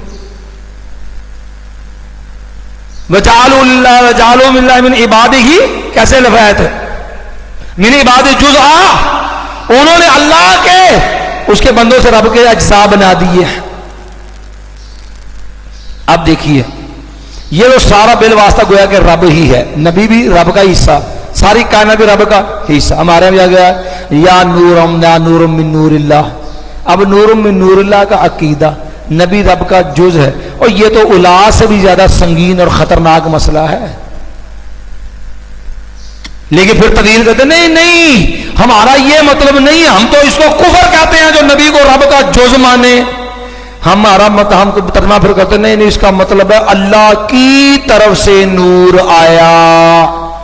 حالانکہ یہ بھی آگے ان کی باطل طویلیں ہیں، جو بھی گمراہی ہے دلیل اس کی بھی نہیں ہے۔ حالانکہ پوچھنے والا اچھا جی بتاؤ نور من نور اللہ، یہ بتاؤ رسول اللہ صلی اللہ علیہ وسلم کی ذات نور ہے کہ نبی صلی اللہ علیہ وسلم کی جو ہے وہ شخصیت ذات نور؟ دو چیزیں ہیں نا، آپ اولاد آدم سے ہیں نا، اور اولاد آدم دو چیزوں سے مرکب ہے، ایک جسم اور ایک روح۔ اور جسم بنا ہے مٹی سے، اولاد آدم ان کو خاکی ہیں، آدم علیہ السلام کو اللہ نے مٹی سے بنایا، خلقکم من تراب ثم من نطفۃ ثم من علقۃ ثم من مضغۃ مخلقۃ وغیر مخلقہ، اللہ نے کہا ہم نے تم کو مٹی سے پیدا کیا۔ جسم انسان کس سے بنا؟ مٹی سے۔ روح جو ہے یسألونک عن الروح، یہ لوگ آپ سے سوال کرتے ہیں روح کے بارے میں، قل الروح من امر ربی. اب روح کی جانتا کون نہیں کہ روح ہے کیا چیز. کیوں؟ وما اوتیتم من العلم الا قلیلا. تمہیں جو علم ملا وہ علم بہت ہے تھوڑا. تمہارے علم کا جو دائرہ کار ہے وہ رب کے اس مخلوق کا ادراک احاطہ ہی نہیں کر سکتا. اب روح کیا چیز؟ اللہ نے اتنا کہا رب کے حکم سے ہے، لیکن چونکہ لوگوں کا علم اس کا احاطہ نہیں کرتا، اس کا ادراک نہیں کرتا، اس نے فرمایا وما اوتیتم من العلم الا قلیلا. اب جب یہ معاملہ بنایا تو اس لیے بریلویت کا ایک مبہم عقیدہ ہے، گول مول عقیدہ، مبہم عقیدہ جو گمراہ کن عقیدہ ہے. حتیٰ کہ خود ذمہ دار بریلوی علماء نے لکھا ہے کہ یہ عقیدہ غلط ہے، ہمیں اس کا صحیح ہونا معلوم نہیں ہوا. عمر صاحب کا بھی یہ عقیدہ. وہ کیا؟ نبی صلی اللہ علیہ وسلم جو ہیں آپ کی ذات نور ہے، آپ کی ذات بشر ہے، حقیقت نور ہے. وہ بھی یہ ذات اور حقیقت کیا کیا مطلب ہوا؟ آپ کی ذات نور ہے تو روح ہے روح نہیں. اتو بشر نے بچو نور نے. بھئی یہ کون سا عقیدہ ہوا؟ اتو نور نے بچو بشر نے، یہ کیا ہے؟ اسی لیے مولوی غلام رسول سیدی بریلوی نے عامر صاحب کے اس باطل عقیدے کے بارے میں لکھا ہے سورہ آل عمران کی تفسیر کے اندر جا کر کے. انہوں نے لکھا ہے کہ یہ جو عقیدہ نا کہ ظاہر بشر ہے، ظاہر بشر ہے اور حقیقت نور ہے، کہنے لگے اس عقیدے کا حق ہونا ہم پہ واضح نہیں ہو سکا. تو جدو غلام رسول سیدی کے شیخ الحدیث تے بھی عامر زادہ ایہو جا باطل عقیدہ وہ حق نہیں ہو ثابت ہو سکا تو عام بیچاری عوام پہ حق کیا ہوگا؟ کیونکہ یہ گول مول عقیدہ ہے، ظاہریت بشر، لبادہ بشریت، حقیقت نور، لیکن ہے کیا کچھ پتہ نہیں کیا ہے. حالانکہ جو لبادہ بشریت کا ہو، حقیقت نور ہو، وہ یا تو پھر فرشتہ ہوگا یا انسان. فرشتہ تم مان نہیں سکتے کہ وہ قرآن کا کل لا اقول لکم عندی خزائن اللہ ولا اعلم الغیب ولا اقول لکم انی ملک. نبی فرشتہ تھا نہیں، ورنہ اتو بشر بچو نور ہے. قرآن کی روح سے یہ فرشتوں کا انداز تھا. فتمثل لها بشرا سویا. جبریل امین نے انسانی صورت اختیار کی. ابراہیم علیہ السلام کو فرشتے آئے تھے، انسانی صورت میں آئے تھے، ابراہیم نہیں پہچان پائے، لوط علیہ السلام نہیں پہچان پائے. کیوں؟ لبادہ بشریت حقیقت، لیکن اصل میں کیا تھے؟ فرشتے تھے، نور تھے. تو جو حقیقت نور ہو، لبادہ بشریت ہو، یہ فرشتوں کا رنگ ہے اور ان کے اوصاف، ان کے خصائص وہ بھی بشری نہیں ہوتے، وہ نوری ہوتے ہیں. اور فرشتے اتو بشر سن وچو نور سی، لبادہ بشریت تا حقیقت نور تھی لیکن کھاتے نہیں تھے. فلما رأى أيديهم لا تصل إليه ناکرہم. یہ انہوں نے کیوں برو ناپسند سمجھا تھا کہ یہ کھاتے کیوں نہیں ہیں؟ تو اس لیے یہ ایک باطل عقیدہ ہے جس کو جو ہے یہ گول مول کور ڈال کے عوام کو عقیدت کا جو ہے وہ چورن دے کے عوام کو گمراہ کیا گیا ہے. نبی کریم صلی اللہ علیہ وسلم بشر تھے، انسان تھے اور افضل البشر تھے، پوری کائنات میں سب سے عظیم اور اعلیٰ ہے. اور یہ نورانیت کا جو خود ساختہ عقیدہ ہے یہ اللہ کے لیے اولاد سے بھی زیادہ بدتر ایک عقیدہ ہے. اگرچہ آج کے دور اس کو سنسر کرنے کی کوشش کی ہے، لیکن گمراہی جتنی مرضی اس کو لیپا پوچھی کر لو، گمراہی آخر گمراہی ہی ہے. اللہ ان کو ہدایت نصیب فرمائے.